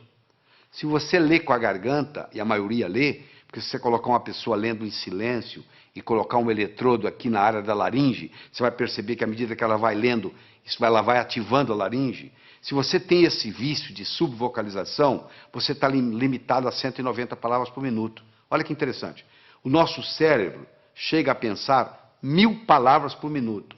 Se a nossa garganta só trabalha com 190 palavras por minuto, ou seja, se eu sou limitado a ler 190 palavras por minuto, e o meu cérebro é capaz de pensar 1000, eu passo a maior parte do tempo fazendo o quê? Divagando. Eu fico desatento. Por incrível que pareça, quando eu aumento a velocidade de leitura, eu aumento a minha capacidade de concentração. Existe um outro vício na leitura, que é o chamado de regressão. O meu olho está sempre voltando, está sempre voltando, está sempre voltando, e eu perco um tempo danado nisso. Esses processos, então, o palavra por palavra, o subvocalização, a regressão, são problemas que prejudicam intensamente a nossa velocidade de leitura. Então, eu vou recomendar a você aqui, para você pegar o jeito. É como andar de bicicleta, você tem que colocar a rodinha primeiro, você vai virar o livro de cabeça para baixo, e você vai ler com as mãos, usando a mão como orientação, e ler de cabeça para baixo. Só para você pegar o jeito, você pegar a mecânica, e no pegar a mecânica, aquilo faz uma diferença. E de vez em quando existe um exercício muito interessante, que se você esfregar uma mão na outra, esfregar até esquentar, faz aí, você que está me assistindo, faz aí, vai, até esquentar, aí você coloca em cima dos olhos, na mesma hora você descansa o globo ocular. Faz isso umas 2 ou 3 vezes, que vai fazer uma diferença enorme na sua leitura. Outra coisa importante. Anote, não palavras, nem números. Anote ideias. E como é que se anota ideias? Com aquele disquinho quebrado que eu ensinei. O que estão querendo que eu aprenda desse material? O que estão querendo que aprenda desse material? Use mapas mentais. O que é mapa mental? É desenvolvido por um psicólogo britânico, Tony Buzan. Ele vai às escolas britânicas, pega o último aluno da sala, em 2 meses ele faz ser primeiro colocado, ele já fez isso várias vezes, provando que funciona. Ele mostra que um modo de você anotar usando um mapeamento mental, chamado Mind Map, O mapa mental é o modo como o cérebro aprende, e isso alavanca tremendamente. Você dá uma olhada aí no slide que eu estou projetando, você vai ver como é que é o mapa mental, entra na internet, faz uma pesquisa de mind map, ou um mapeamento mental, e você vai aprender a fazer esse processo, como se fossem árvores com seus galhos. É importante você fazer ficha de revisão, fundamental. Às vezes uma ficha de revisão, você pode colocar tudo que você precisa, todo o conhecimento, naquela ficha de revisão. E só de você bater o olho ali, aquilo vai reforçando, vai reforçando, vai reforçando, e geralmente você faz isso antes de dormir. Repetição é a mãe do aprendizado. Você aprendeu a andar como? Levantou, caiu, levantou, caiu, levantou, caiu, até que um dia você andou. Outra coisa importante, o aprendizado é mais eficaz quando ele é divertido. Você tem que se divertir, você não pode estudar de mau humor. Você tem que substituir suas anotações lineares por mapas mentais, você tem que procurar trabalhar com pelo menos 2 cores diferentes, você tem que associar sempre a teoria à prática, você tem que fazer períodos de estudo de no máximo 50 minutos, com mais ou menos 12 minutos de descanso. Depois de 50 minutos, o rendimento cerebral cai tremendamente, você continua a aprender, mas não retém. Faça resumo de ideias em fichas de revisão e revise-as diariamente. Todo esse processo está aí, ó. É você aprender a aprender. Isso é que é importante. É aprender a aprender. Isso é que interessa. Porque depois que você aprendeu a aprender, você se torna o capitão do seu navio, meu amigo. Você aí, o limite, o céu é o limite. Você não vai depender mais de ninguém. Eu espero que, eu acredito que você tenha que assistir esse material de novo, de novo, de novo, escutar com carinho, voltar nos problemas, para poder se reter isso aí. Você precisa mais de uma vez estar exposto a esse material. Você precisa de algumas horas de voo. Eu vou contar uma história e aqui vou terminar essa nossa participação aqui. Tá bem? Diz que uma vez, numa noite fria de inverno, 2 pássaros estavam empoleirados no galho de uma árvore. Um gavião e um pombo. O gavião então perguntou para o pombo: seu pombo, quanto que pesa um floco de neve? O pombo, sem querer conversa, laconicamente responde: praticamente nada. O gavião então disse: pois é, no inverno passado, numa noite como essa, nevando como agora, eu não tinha o que fazer, nem com quem conversar, eu estava empoleirado num desses galhos aqui por perto, eu comecei a contar os flocos de neve que caiu no galho onde eu estava. Quando chegou em 2.515.223, o próximo floco que caiu, o galho quebrou. Quando o gavião terminou de contar para o pombo a história, o galho onde eles estavam empoleirados também quebrou. Quem sabe esse material que você está participando, que você vai reler, reestudar, reescutar, etc, etc, etc, talvez seja o próximo floco de neve que vai quebrar o seu galho para o resto da vida. Porque hoje, no mundo do conhecimento, antigamente, na época da terra, valia quem tinha terra. Na era industrial, valia quem tinha dinheiro. Hoje a moeda mudou e muita gente não se deu conta disso. A moeda hoje se chama conhecimento. Você é rico ou você é pobre em conhecimento. Então, você aprendendo a aprender, você alavanca a sua vida para poder adquirir mais conhecimento e, com isso, aumentar a sua riqueza. Evite o mal, faça o bem, viva a sua vida extraordinariamente. Tchau. Isso faz uma diferença enorme. Às vezes você está aprendendo do modo errado. Às vezes você não é um estudante brilhante porque você está tentando aprender num canal diferente daquele que é característica sua. Eu quero falar sobre uma outra coisa muito importante aqui. É sobre o movimento dos olhos. Você já percebeu que à medida que você vai conversando, os seus olhos estão movimentando em todas as direções? Pois é. Basicamente, nós podemos colocar os nossos olhos em 9 posições diferentes. Você pode olhar para cima, para a esquerda, para o centro, para a direita. Você pode olhar na horizontal, para a esquerda, para o centro, para a direita. Você pode olhar para baixo, para a esquerda, para o centro, para a direita. Bom, vamos tirar as posições centrais, porque não tem nada a ver com a nossa aula aqui hoje, com a nossa conversa aqui hoje. Sobram 6 posições. 2 para cima, 2 na horizontal, 2 para baixo. Não é verdade? Todas as vezes que você movimenta os seus olhos para cima, você ativa a parte visual do cérebro. Toda vez que você move os seus olhos na horizontal, você ativa a parte auditiva do cérebro. E toda vez que você olha para baixo, para a sua direita, aí, para a sua direita, você ativa a parte sinestésica do cérebro. Então, se eu, por exemplo, quero recordar algo, qual foi a cor da camisa que eu usei domingo passado? Pode ver que na mesma hora meu olhar vai subir. Vai subir para quê? Para procurar a cor da camisa. Ora, se eu olho para cima, para a minha esquerda, olha a sua esquerda aí, olha aí no slide. Se eu olho para cima, para a esquerda, eu estou recordando coisas. Se eu olho para cima, para a minha direita, eu estou construindo coisas. Então, se eu estou estudando e eu quero memorizar alguma coisa, uma fórmula de física, por exemplo, eu vou olhar para cima, primeiro para a minha direita, para poder construir aquela fórmula de física dentro da minha cabeça.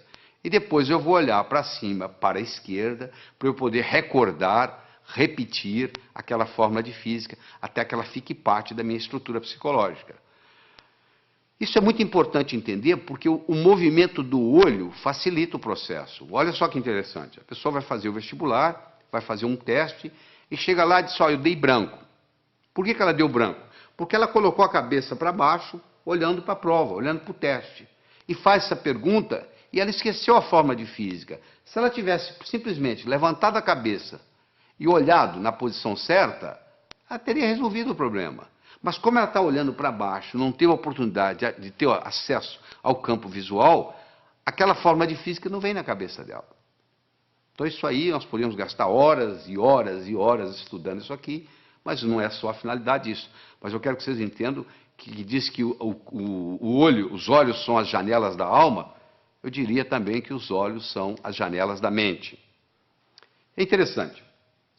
Todos os estudos feitos até agora, em todos os países onde foi feito, não existe nenhuma correlação entre a nota que se tira na escola e o sucesso que se tem na vida.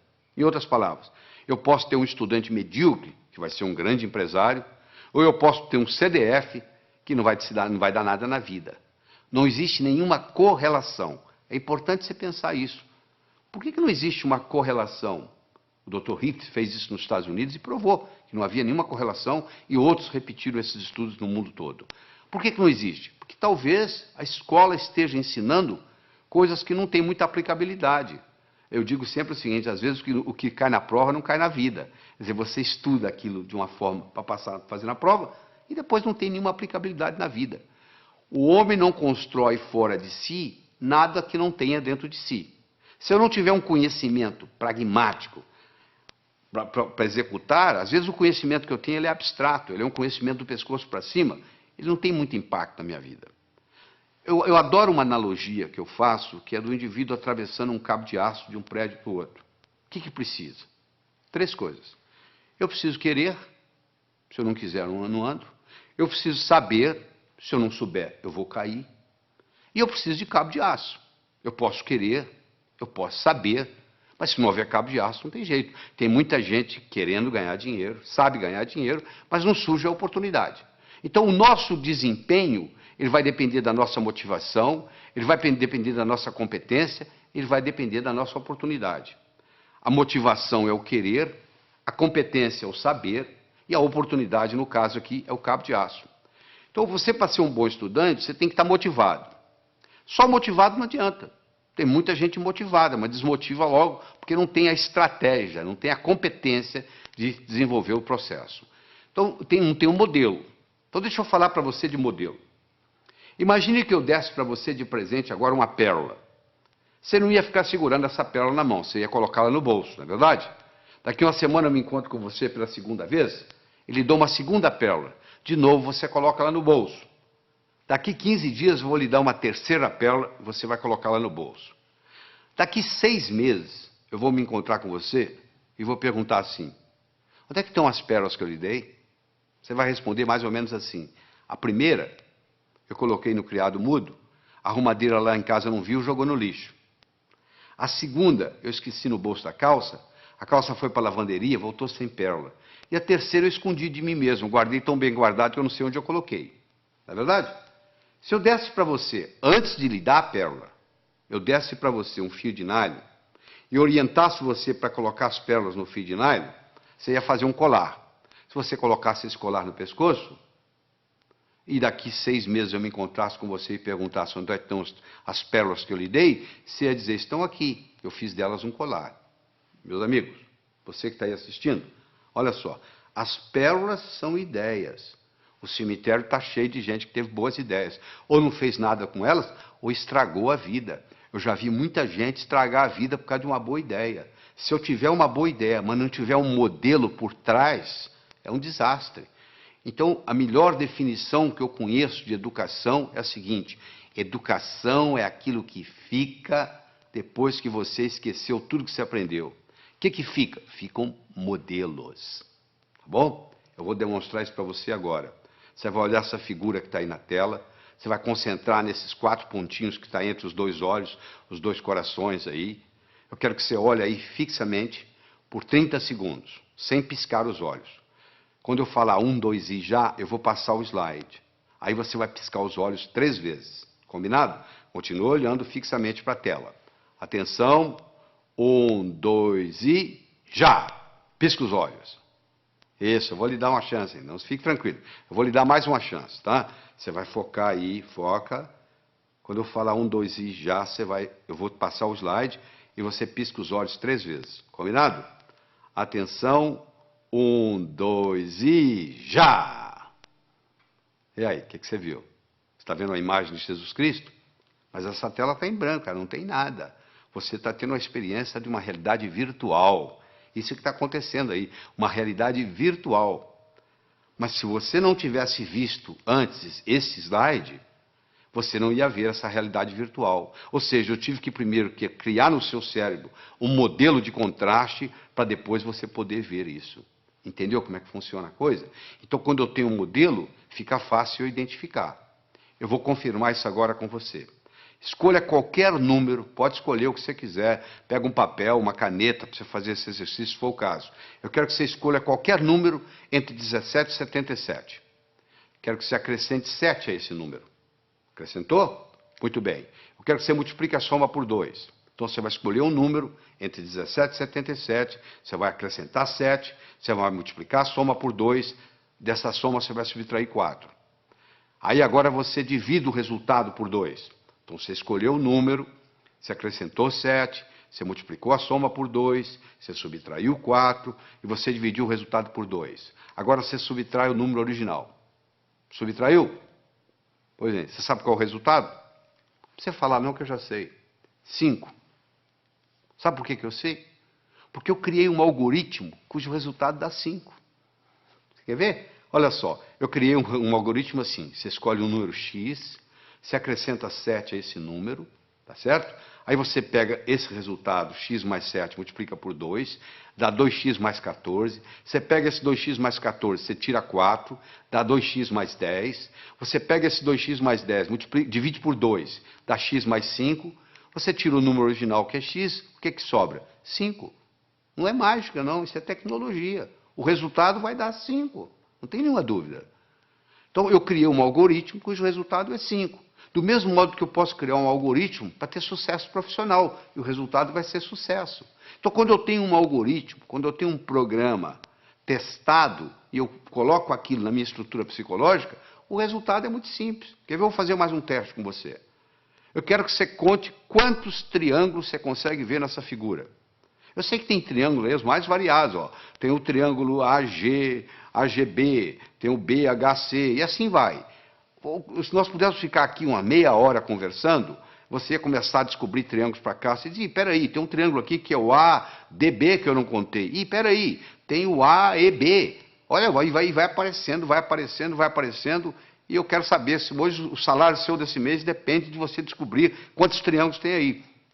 E eu vou obter resultados diferentes, dependendo do aluno que tiver, ou quem estiver fazendo isso. Mas se eu lhe der um modelo que eu vou dar agora, olha só que bonito. Nós temos 10 triângulos simples. Olha lá, o triângulo AGB, BHC, CHI, CID, DIJ, DJE, EJF, EFA, AFG e chega no AGB. Ou seja, você conta, tem 10 triângulos simples. Muito bem. tem 10 triângulos duplos. O que é triângulo duplo? Eu tenho um triângulo que é o AHB, que é um triângulo duplo, ele tem 2 dentro dele. E eu tenho um triângulo que é AFB, ele também é duplo. Em cada base eu tenho duplos. Se eu tenho 5 bases, 5 vezes 2, 10, eu tenho 10 triângulos duplos. Eu tinha 10 triângulos simples, agora eu tenho 10 triângulos duplos. Eu tenho 5 triângulos grandes, como o ADB, como o BEC. E assim vai, você vai como o CAD. São triângulos grandes, são 5. Então eu tinha 10, com mais 10, 20, com mais 5, 25. Eu agora tenho os chamados triângulos triplos. O ABC é um triângulo triplo. O BCD é um triângulo triplo. E cada triângulo triplo, no seu oposto, ele tem um outro triângulo. O triângulo triplo ABC tem o AJC. Olha aí. O triângulo triplo BCD tem o BFD. Isso, como eu tenho 5, 5, 10. Então eu tenho um total de 10. Eu tenho 10 simples, 10 duplos, 5 grandes e 10 triplos. Eu tenho 35 triângulos. Mas eu perguntei quantos triângulos você conseguia ver nessa figura. Se você olhar a letra A, dentro dela existe um triângulozinho. Então a resposta certa seria 36. Isso não é pegadinha. Cuidado com a pergunta que é feita. Por isso que muita gente não passa no vestibular. Parece que a pergunta é pegadinha. Não. Quantos triângulos você consegue ver nessa figura? Dentro da letra A tem um triângulo, que é aquele triângulozinho que você está vendo lá. Então o total seria aí 36. Agora que você aprendeu a contar os triângulos simples, os duplos, os triplos, os grandes e o que está nas letras, pronto, agora você criou um modelo de como contar triângulos. A sua inteligência para contar triângulos aumentou. Você deve estar perguntando, mas o que isso tem a ver? O que eu vou fazer na vida se eu aumentei minha inteligência para contar triângulos? Não, eu estou dando um exemplo. Do mesmo modo que você aumentou a sua capacidade de contar triângulos, se eu lhe der modelos outros, que nós vamos estar dando aqui durante essa apresentação, isso vai melhorar tremendamente o seu estudo. Eu mencionei que eu escrevi um livro chamado Como Passar no Vestibular. Esse livro foi fruto de um trabalho onde eu trouxe a São Paulo 18 jovens que tiraram o primeiro lugar no vestibular em diferentes capitais do Brasil. Eu trouxe 19 professores de cursinho, com pelo menos 15 anos ensinando gente a passar no vestibular, e vários vestibulandos, primeiro aluno de turma de grandes cursinhos em São Paulo. Durante 12 horas, nós respondemos apenas uma pergunta. O que faz um jovem passar em primeiro lugar no vestibular? E depois de toda essa análise, nós descobrimos 3 coisas básicas que existem em todos os que passam em primeiro lugar. Primeiro é a autoconfiança. Só a autoconfiança não faz você passar no vestibular. Sem autoconfiança, você não passa no vestibular. Então, nós vamos ensinar a desenvolver a autoconfiança. Isso é importante. Aquele branco que dá na prova, muitas vezes, é falta de autoconfiança. Então, a autoconfiança é fundamental. Todos esses jovens que passaram em primeiro lugar no vestibular tinham confiança de que iam passar no vestibular. Essa é a primeira coisa. Segundo, todos eles tinham motivação para estudar. O vestibular não era um obstáculo, era uma etapa. Porque a visão deles estava lá na frente. O que eles iam fazer depois de formado? Eles já estavam pensando lá na frente. E aquele vestibular era nada mais, nada menos do que uma etapa, e não um obstáculo. E todos esses 18 jovens que tiraram o primeiro lugar, eles tinham estratégia em tomar nota em sala de aula, estratégia em se preparar para a prova, estratégia em fazer prova, estratégia em estudar em casa, tudo isso, estratégia em ler, estratégia em memorizar, todos eles, sem exceção, usavam mnemônicos, usavam um processo de memorização, provando que todos nós temos uma ótima memória. Às vezes nós não sabemos usar essa memória. A Helen Keller, que, como você sabe, era surda, era cega, e etc, etc, etc, e acabou sendo uma grande escritora, eu recomendo você ler a biografia de Helen Keller, que é fabulosa, ela tinha uma frase famosa que ela dizia assim: jamais alguém concordará em rastejar se sentir um impulso para voar. Todo ser humano tem um impulso para crescer, faz parte do espírito humano. A pessoa nunca chega e fala, eu quero piorar. Todo mundo está querendo melhorar, não é verdade? Você, eu, todos nós estamos querendo melhorar. Agora, que infelizmente, uma pequena minoria consegue isso, que a maioria navega na vida, a deriva. Por quê? Porque lá na escola o professor não soube ensinar a pessoa como estudar. Porque já que você vai estudar tantos anos, já que você vai depender de tudo isso, da leitura, tanto tempo, Nós, brasileiros, lemos numa velocidade muito lenta. Nós temos um problema muito grande com leitura. E eu vou ter oportunidade de discutir isso aqui com você. Mas deixa eu começar a desenvolver com você a inteligência lógico-matemática. Então eu tenho um probleminha aí, olha que bonito. 9 executivos se encontram para a discussão de um projeto. Antes da reunião se iniciar, eles se cumprimentam, cada um apertando a mão de todos os outros. Eu quero saber quantos apertos de mão ocorreram. Esse é um problema simples que já caiu no vestibular. É uma coisa simples. Você tem 9 executivos, cada um vai apertar a mão do outro, e eu quero saber quantos apertos de mão. Por onde você começa? Bom, então vamos ver? Coloque-se lá dentro. Você é um deles. Ora, se são 9, você é um dos 9. Você não vai apertar a mão de você mesmo. Você vai apertar a mão de 8. Não é verdade? Ora, se você vai apertar a mão de 8, cada um vai apertar a mão de 8. Ora, se são 9, cada um apertando a mão de 8, 9 vezes 8, 72. Só que quando eu aperto a sua mão, você aperta a minha. Então eu tenho que dividir isso por 2. São 36 apertos de mão. Ah, que beleza, quer dizer que é assim? E se fosse 8? Vamos pegar 8 executivos. Bom, se são 8 executivos, cada um não vai apertar a própria mão, ou seja, vai apertar a mão de 7. Cada um dos 8 vai apertar 7 mãos. 8 vezes 7, 56. Dividir por 2 dá 28. Ah, e se fossem 6 executivos? 6 vezes 5, 30. Não é verdade? Dividir por 2, 15. 15 apertos. Olha que bacana. Aí eu chego a um algoritmo, que eu tenho que multiplicar o número de executivos vezes o número de executivos menos 1, dividido por 2. Se eu tivesse 10 executivos, você me responde agora. Quantos apertos de mão? 10 vezes 9, 90. Dividido por 2, 45. 45. Quanto tempo você gastou para fazer isso? 1 segundo. Por que você gastou 1 segundo? Porque eu criei no seu cérebro um algoritmo. De repente, nesse assunto, você ficou mais inteligente. Se eu começo a criar algoritmos básicos para você, esses algoritmos básicos vão criando, vão aumentando a nossa inteligência lógico-matemática. Eu disse no começo, e vou repetir, que inteligência é coisa que se aprende, é coisa que se adquire.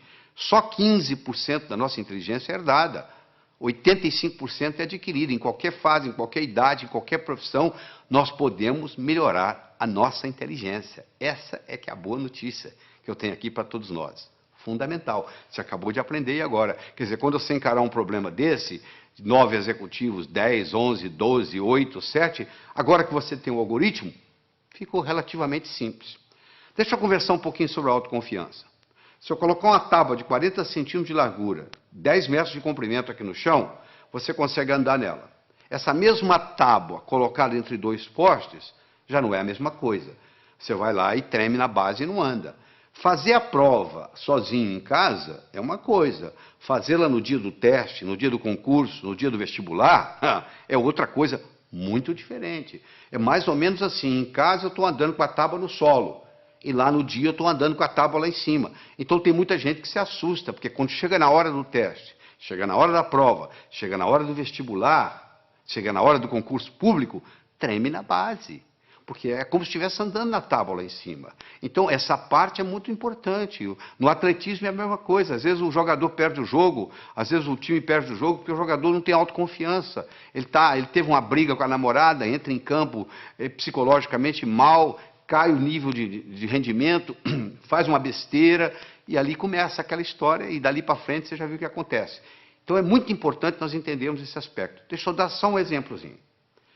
Vamos imaginar que você gosta de futebol, tá? Que você está domingo à tarde assistindo uma partida de futebol. E o seu time, fizeram um pênalti contra o seu time, e o atacante principal do seu time vai bater o pênalti. E ele bate o pênalti, só que a bola pega na trave. Se você observar esse atacante, nos próximos 10 minutos, ele joga mal. Por que ele joga mal? Porque ele fica ruminando aquilo. Poxa, perdi uma oportunidade de fazer meu time ganhar. Poxa, perdi o pênalti. Então, até ele se recuperar daquilo, leva um tempo. Imagina você está fazendo uma prova de 80 perguntas. Você tem 4 horas para terminar a prova. Você encara o primeiro problema. Você fica 7, 8 minutos no problema e não consegue resolver. Sabe como é que a sua autoestima faz? Vai lá no pé. Pronto, a sua autoconfiança acabou. O resto da prova você já não tem o mesmo desempenho mental. Olha que interessante. Para fazer prova existe estratégia. Você quer estratégia? Você lembra quando você era criança, você jogava vareta? Soltava as varetas na mesa. Qual que você pegava primeiro? A mais fácil. E depois? A mais fácil. E depois? A mais fácil. Você não ia buscando a mais fácil? Então, na prova é a mesma coisa. Você tem que pegar a prova e dividir ela em questões A, B e C. A são aquelas perguntas que você sabe responder. B são aquelas que você sabe responder, mas que vai dar um pouco de trabalho. E C são aquelas que você não sabe se vai responder. Você responde às A's, marca as B's e pula as C's.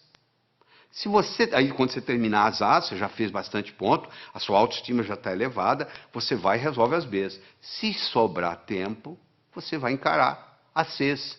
E se não der, você então entra com a estratégia de chutar. Você entendeu? Mas quando, é uma estratégia simples, é a estratégia de jogar vareta.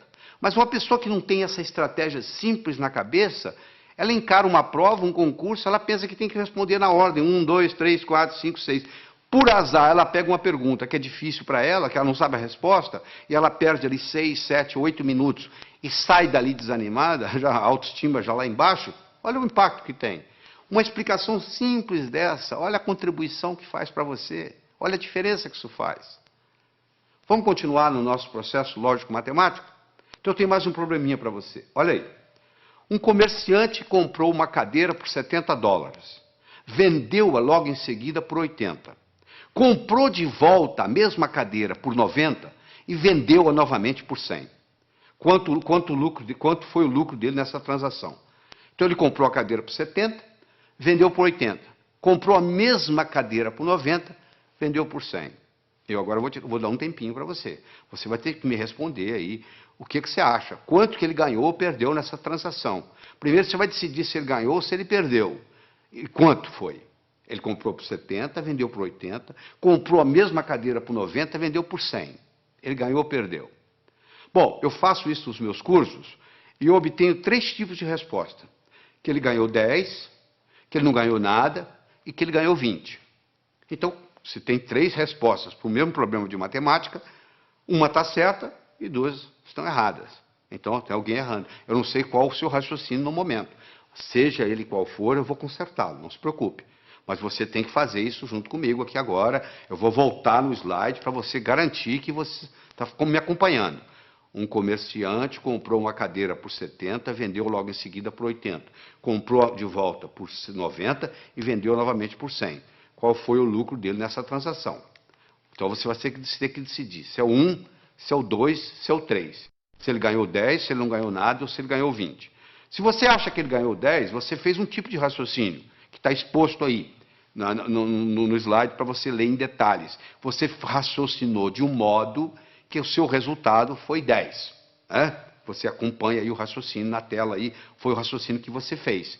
O comerciante comprou uma cadeira por 70, vendeu por 80, teve um lucro de 10. Ele comprou novamente a cadeira por 90, após ter vendido por 80, perdendo, portanto, os 10 que ele ganhou. E ele então vendeu por 100, após ter comprado por 90. Portanto, o lucro foi de 10.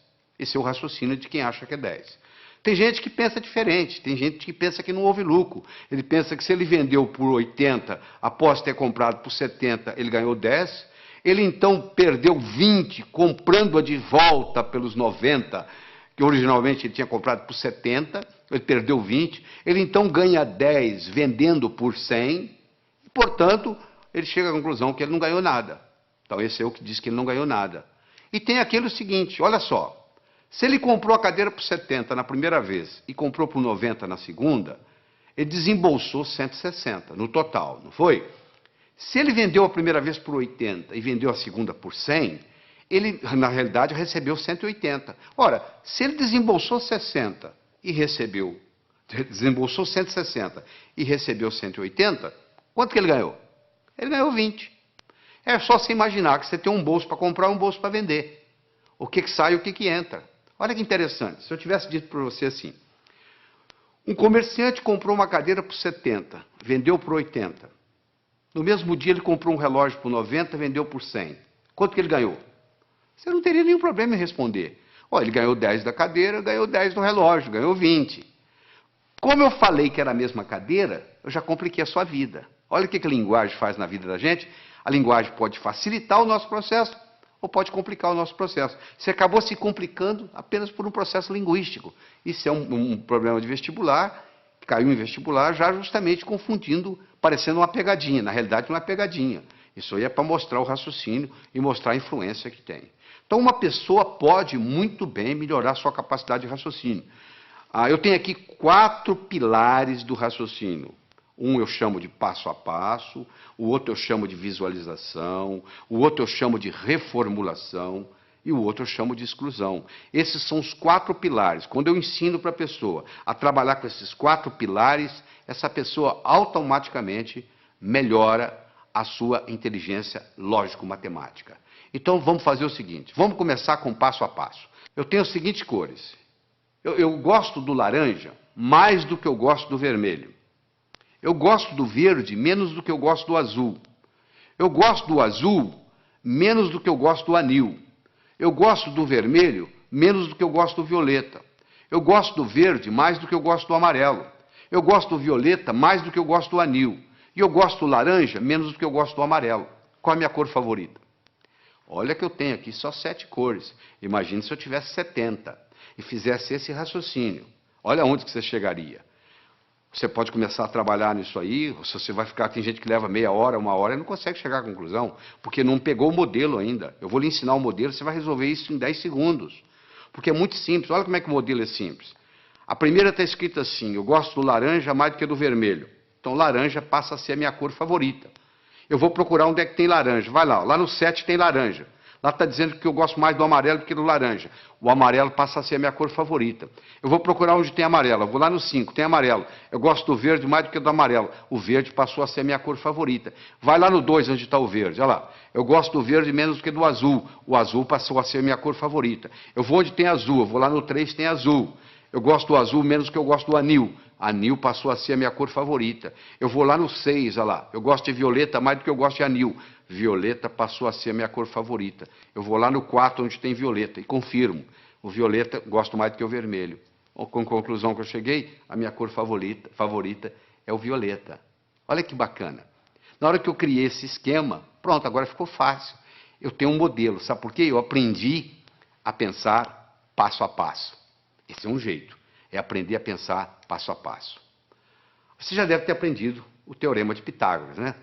O quadrado da hipotenusa é igual à soma dos quadrados dos catetos. Se a minha hipotenusa é 5, que no caso aí é o A, o quadrado de um dos catetos é 4, 4 vezes 4, 16, do outro é 3, 3 vezes 3, 9, 16 e 9, 25, o quadrado de 5 é 25. Não é isso? E daí? O que eu vou fazer com esse? O quadrado da hipotenusa é igual à soma dos quadrados dos catetos. O que isso vai ter? A aplicabilidade que isso vai ter na minha vida? Olha aí na figura. Você está vendo aí, ó? Está aí a hipotenusa, que são 25 quadrados. Um cateto, que é o B, é 4, dá 16 quadrados. O outro é 3, dá 9. 16 e 9, 25. Se eu estou numa arquitetura, numa construção, eu quero construir 2 salões que correspondem a um terceiro. Olha aí, se eu uso isso aí, está resolvido o problema. Olha a aplicabilidade que isso tem. Agora que você visualizou, você entendeu a aplicabilidade, agora você tem motivação para aprender. Então, uma coisa é o passo a passo, outra coisa é a visualização. O terceiro pilar do pensamento é a reformulação. Quanto que é 2/3 de uma metade? Você sabe? 2/3 de uma metade. Metade de 2/3 é 1/3. Então, você reformulou, mudou a ordem e resolveu. Às vezes você não resolve o problema porque você não está sabendo reformulá-lo. Você reformulou, você está numa prova, reformula o problema. Às vezes você não resolve daquele jeito. Você tem dificuldade em dizer quanto é 2/3 de uma metade, mas você não tem dificuldade em dizer quanto que é metade de 2/3. Falou? E, finalmente, nós vamos conversar sobre o pilar da exclusão. Eu tenho aqui um probleminha muito simples. Você vai pegar os números 1, 2, 3, 4, 5, 6, 7, 8, 9. Vai colocar nesses 9 quadrados que estão aí. De tal forma que, se eu somar na horizontal, somar na vertical ou somar na diagonal, tem que dar 15. Não interessa como eu somar, tem que dar 15. Poxa, complicado? Não, não é complicado. Quer ver como é simples? Primeiro, qual que é o quadrado mais importante? O do meio. Porque ele participa da vertical, ele participa da horizontal, ele participa da diagonal. Ele é o que mais participa de tudo. Então, se eu resolver esse problema aí, eu resolvo praticamente 90% do problema. Qual o número eu vou colocar aí? Eu não posso colocar o 1. Porque se eu colocar o 1, vai ter um lugar que vai ter 2, 1 e 2, 3, para 15, 12. Eu não tenho 12. Eu não posso colocar 1, não posso colocar o 2, porque o 2 também vai ter um lugar que tem 1. Eu não posso colocar o 3. Por que eu não posso colocar o 3? Porque se eu colocar o 3 aí, vai ter um lugar que tem 1. 3 e 1, 4. Para 15, 11. Eu não tenho 11. Eu não posso colocar o 4, porque se eu colocar o 4 aí, vai ter um lugar que vai ter 1. São 5. Para 15, 10. Eu não tenho 10. Eu posso colocar o 9? Não. Se eu colocar o 9 aí, tem um lugar que vai ter 8. 9 e 8, 17. Já passou de 15. E se eu colocar o 7? Também não pode. 9 e 7, 16. Já passou de 15.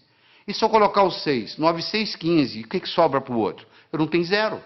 Então eu vou excluindo, excluindo, excluindo, até eu chego à conclusão que só tem um número para eu colocar aí, é o 5. Aí na hora que eu coloquei o 5 aí, ó, a coisa fica muito simples. Você pode fazer você mesmo aí, você vai ver aí que se você somar na horizontal, somar na vertical, somar na diagonal, o resultado dá sempre 15. Eu comecei o problema, você fala, isso eu não consigo fazer. Não consegue não. É porque você não tinha parado para pensar no processo da exclusão. Agora você tem o pilar da exclusão, da visualização, da reformulação, do passo a passo, e aí o processo vai. Então nós já falamos, é importante você levar em consideração a motivação. Como é que você motiva? Você fica olhando a sua meta. E é uma coisa, gente, preparar para o vestibular, preparar para concurso, preparar para a vida, não é uma corrida de 100 metros. É uma maratona. Você conversa com um maratonista, a estratégia é bem diferente de correr 100 metros. Porque o maratonista, ele sabe que vai demorar a corrida. O corredor de 100 metros sabe que vai acabar logo. Eu acho que eu tenho que aprender para a vida. Eu tenho que manter isso na minha memória. E o que acontece com a maioria dos estudantes? Aprende, esquece, aprende, esquece, aprende, esquece. E diz assim, minha memória é ruim, a memória não serve para nada. Não é só a memória que é ruim, é porque você não sabe usar a sua memória. Deixa eu lhe ensinar 3 segredos. A memória gosta de movimento. Uma coisa é eu pensar num cachorro parado, outra coisa é pensar num cachorro correndo. É totalmente diferente. Aquelas memórias que você tem na sua mente, elas estão lá na forma de filmes e não na forma de slides. Se você memoriza coisa parada, você esquece. Se você memoriza em movimento, você vai se lembrar sempre. Segundo, existem estudos mostrando que o professor que trabalha com giz de 2 cores aumenta em 19% o desempenho da classe que ele está lecionando. Porque você usando mais de uma cor, você estimula outras áreas do cérebro. Se você trabalha só com preto e branco, você está trabalhando com a área esquerda, o seu hemisfério esquerdo do cérebro. Se você trabalha com colorido, outra cor qualquer, você está trabalhando com o lado direito. Então você procura estudar com a caneta de pelo menos 2 cores. Terceiro, você tem que exagerar. Uma coisa é você pensar num cachorro, outra coisa é você pensar num cachorro do tamanho de um elefante. Ora, se eu vou guardar uma fórmula de física, eu imagino a fórmula de física do tamanho de um prédio. Eu coloco ela na minha cor favorita e eu ponho ela piscando. Aquilo nunca mais sai da minha cabeça. Eu vou memorizar um telefone, eu imagino os números do tamanho de um prédio.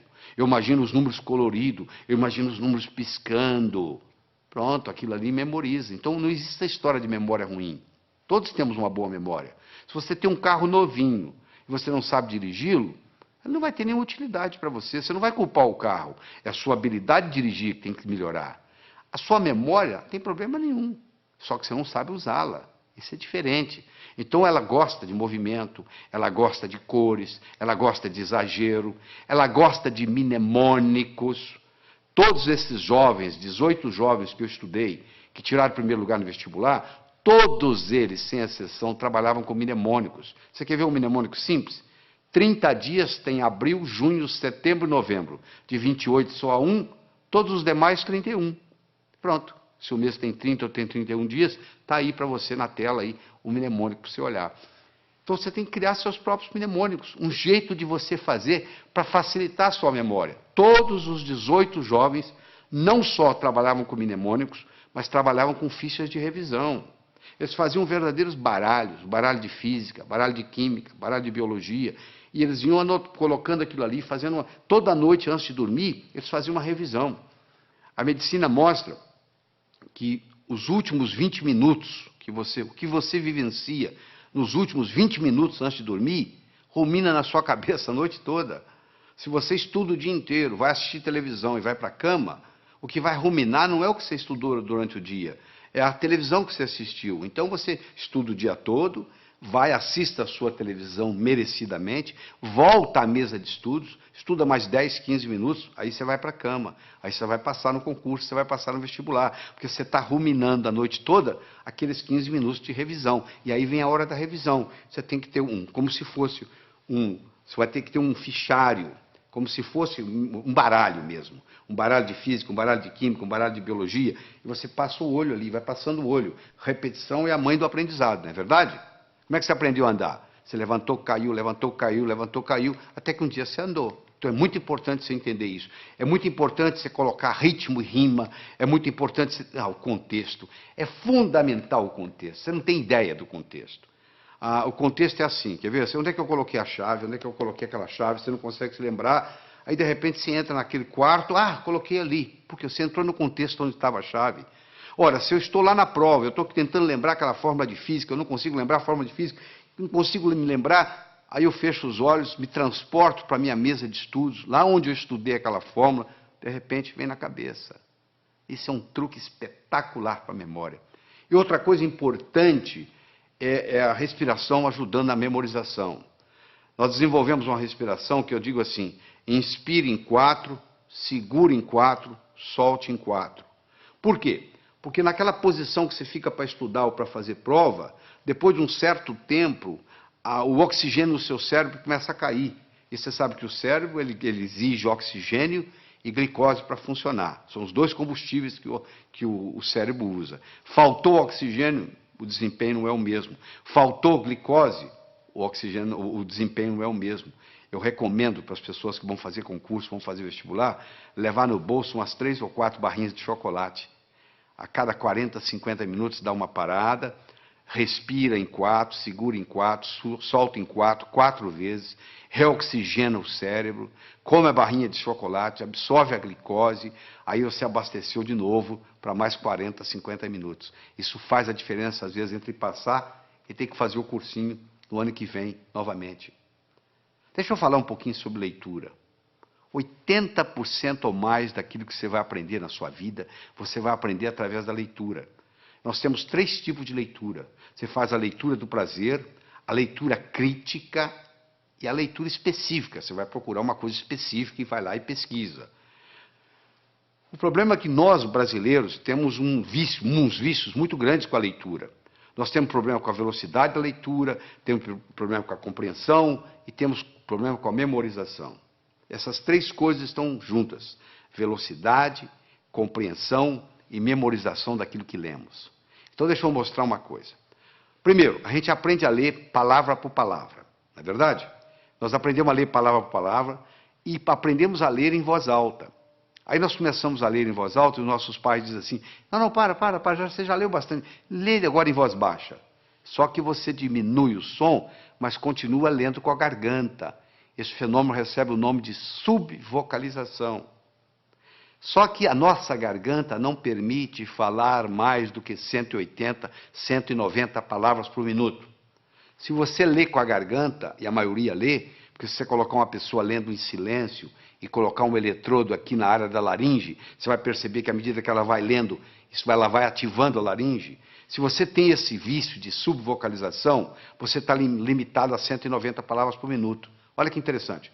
O nosso cérebro chega a pensar 1000 palavras por minuto. Se a nossa garganta só trabalha com 190 palavras por minuto, ou seja, se eu sou limitado a ler 190 palavras por minuto, e o meu cérebro é capaz de pensar 1000, eu passo a maior parte do tempo fazendo o quê? Divagando. Eu fico desatento. Por incrível que pareça, quando eu aumento a velocidade de leitura, eu aumento a minha capacidade de concentração. Existe um outro vício na leitura, que é o chamado de regressão. O meu olho está sempre voltando, está sempre voltando, está sempre voltando, e eu perco um tempo danado nisso. Esses processos, então, o palavra por palavra, o subvocalização, a regressão, são problemas que prejudicam intensamente a nossa velocidade de leitura. Então, eu vou recomendar a você aqui, para você pegar o jeito. É como andar de bicicleta, você tem que colocar a rodinha primeiro, você vai virar o livro de cabeça para baixo, e você vai ler com as mãos, usando a mão como orientação, e ler de cabeça para baixo. Só para você pegar o jeito, você pegar a mecânica, e no pegar a mecânica, aquilo faz uma diferença. E de vez em quando existe um exercício muito interessante, que se você esfregar uma mão na outra, Esfregar até esquentar. Faz aí, você que está me assistindo. Faz aí. Vai, até esquentar. Aí você coloca em cima dos olhos. Na mesma hora você descansa o globo ocular. Faz isso umas 2 ou 3 vezes, que vai fazer uma diferença enorme na sua leitura. Outra coisa importante. Anote não palavras nem números. Anote ideias. E como é que você anota ideias? Com aquele disquinho quebrado que eu ensinei. O que estão querendo que eu aprenda desse material? O que estão querendo que aprenda desse material? Use mapas mentais. O que é mapa mental? É desenvolvido por um psicólogo britânico, Tony Buzan. Ele vai às escolas britânicas, pega o último aluno da sala, em 2 meses ele faz ser primeiro colocado, ele já fez isso várias vezes, provando que funciona. Ele mostra que um modo de você anotar usando um mapeamento mental, chamado Mind Map, o mapa mental, é o modo como o cérebro aprende. Isso alavanca tremendamente. Você dá uma olhada aí no slide que eu estou projetando, você vai ver como é que é o mapa mental. Entra na internet, faz uma pesquisa de Mind Map, ou o mapeamento mental, e você vai aprender a fazer esse processo como se fossem árvores com seus galhos. É importante você fazer ficha de revisão, fundamental. Às vezes uma ficha de revisão, você pode colocar tudo que você precisa, todo o conhecimento, naquela ficha de revisão. E só de você bater o olho ali, aquilo vai reforçando, vai reforçando, vai reforçando, e geralmente você faz isso antes de dormir. Repetição é a mãe do aprendizado. Você aprendeu a andar como? Levantou, caiu, levantou, caiu, levantou, caiu, até que um dia você andou. Outra coisa importante, o aprendizado é mais eficaz quando ele é divertido. Você tem que se divertir. Você não pode estudar de mau humor. Você tem que substituir suas anotações lineares por mapas mentais. Você tem que procurar trabalhar com pelo menos 2 cores diferentes. Você tem que associar sempre a teoria à prática.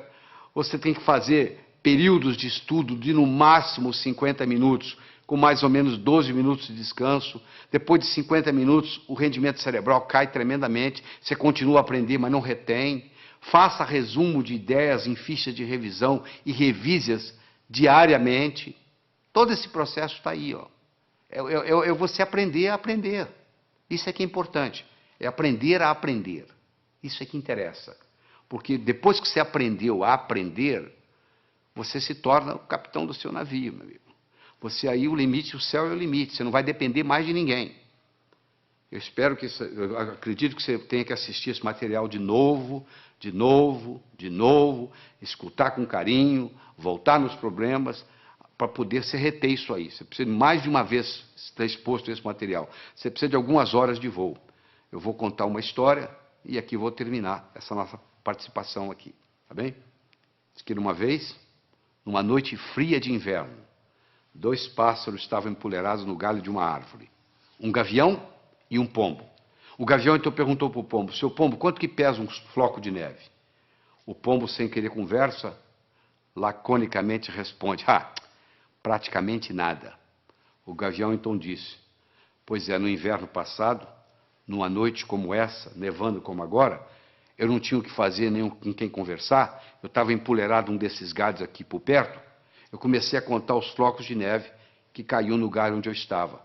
Quando chegou em 2.515.223, o próximo floco que caiu, o galho quebrou. Quando o gavião terminou de contar para o pombo a história, o galho onde eles estavam empoleirados também quebrou. Quem sabe esse material que você está participando, que você vai reler, reestudar, reescutar, etc., etc., etc., talvez seja o próximo floco de neve que vai quebrar o seu galho para o resto da vida. Porque hoje, no mundo do conhecimento, antigamente, na época da terra, valia quem tinha terra. Na era industrial, valia quem tinha dinheiro. Hoje a moeda mudou e muita gente não se deu conta disso. A moeda hoje se chama conhecimento. Você é rico ou você é pobre em conhecimento. Então, você aprendendo a aprender, você alavanca a sua vida para poder adquirir mais conhecimento e, com isso, aumentar a sua riqueza. Evite o mal, faça o bem, viva a sua vida extraordinariamente. Tchau.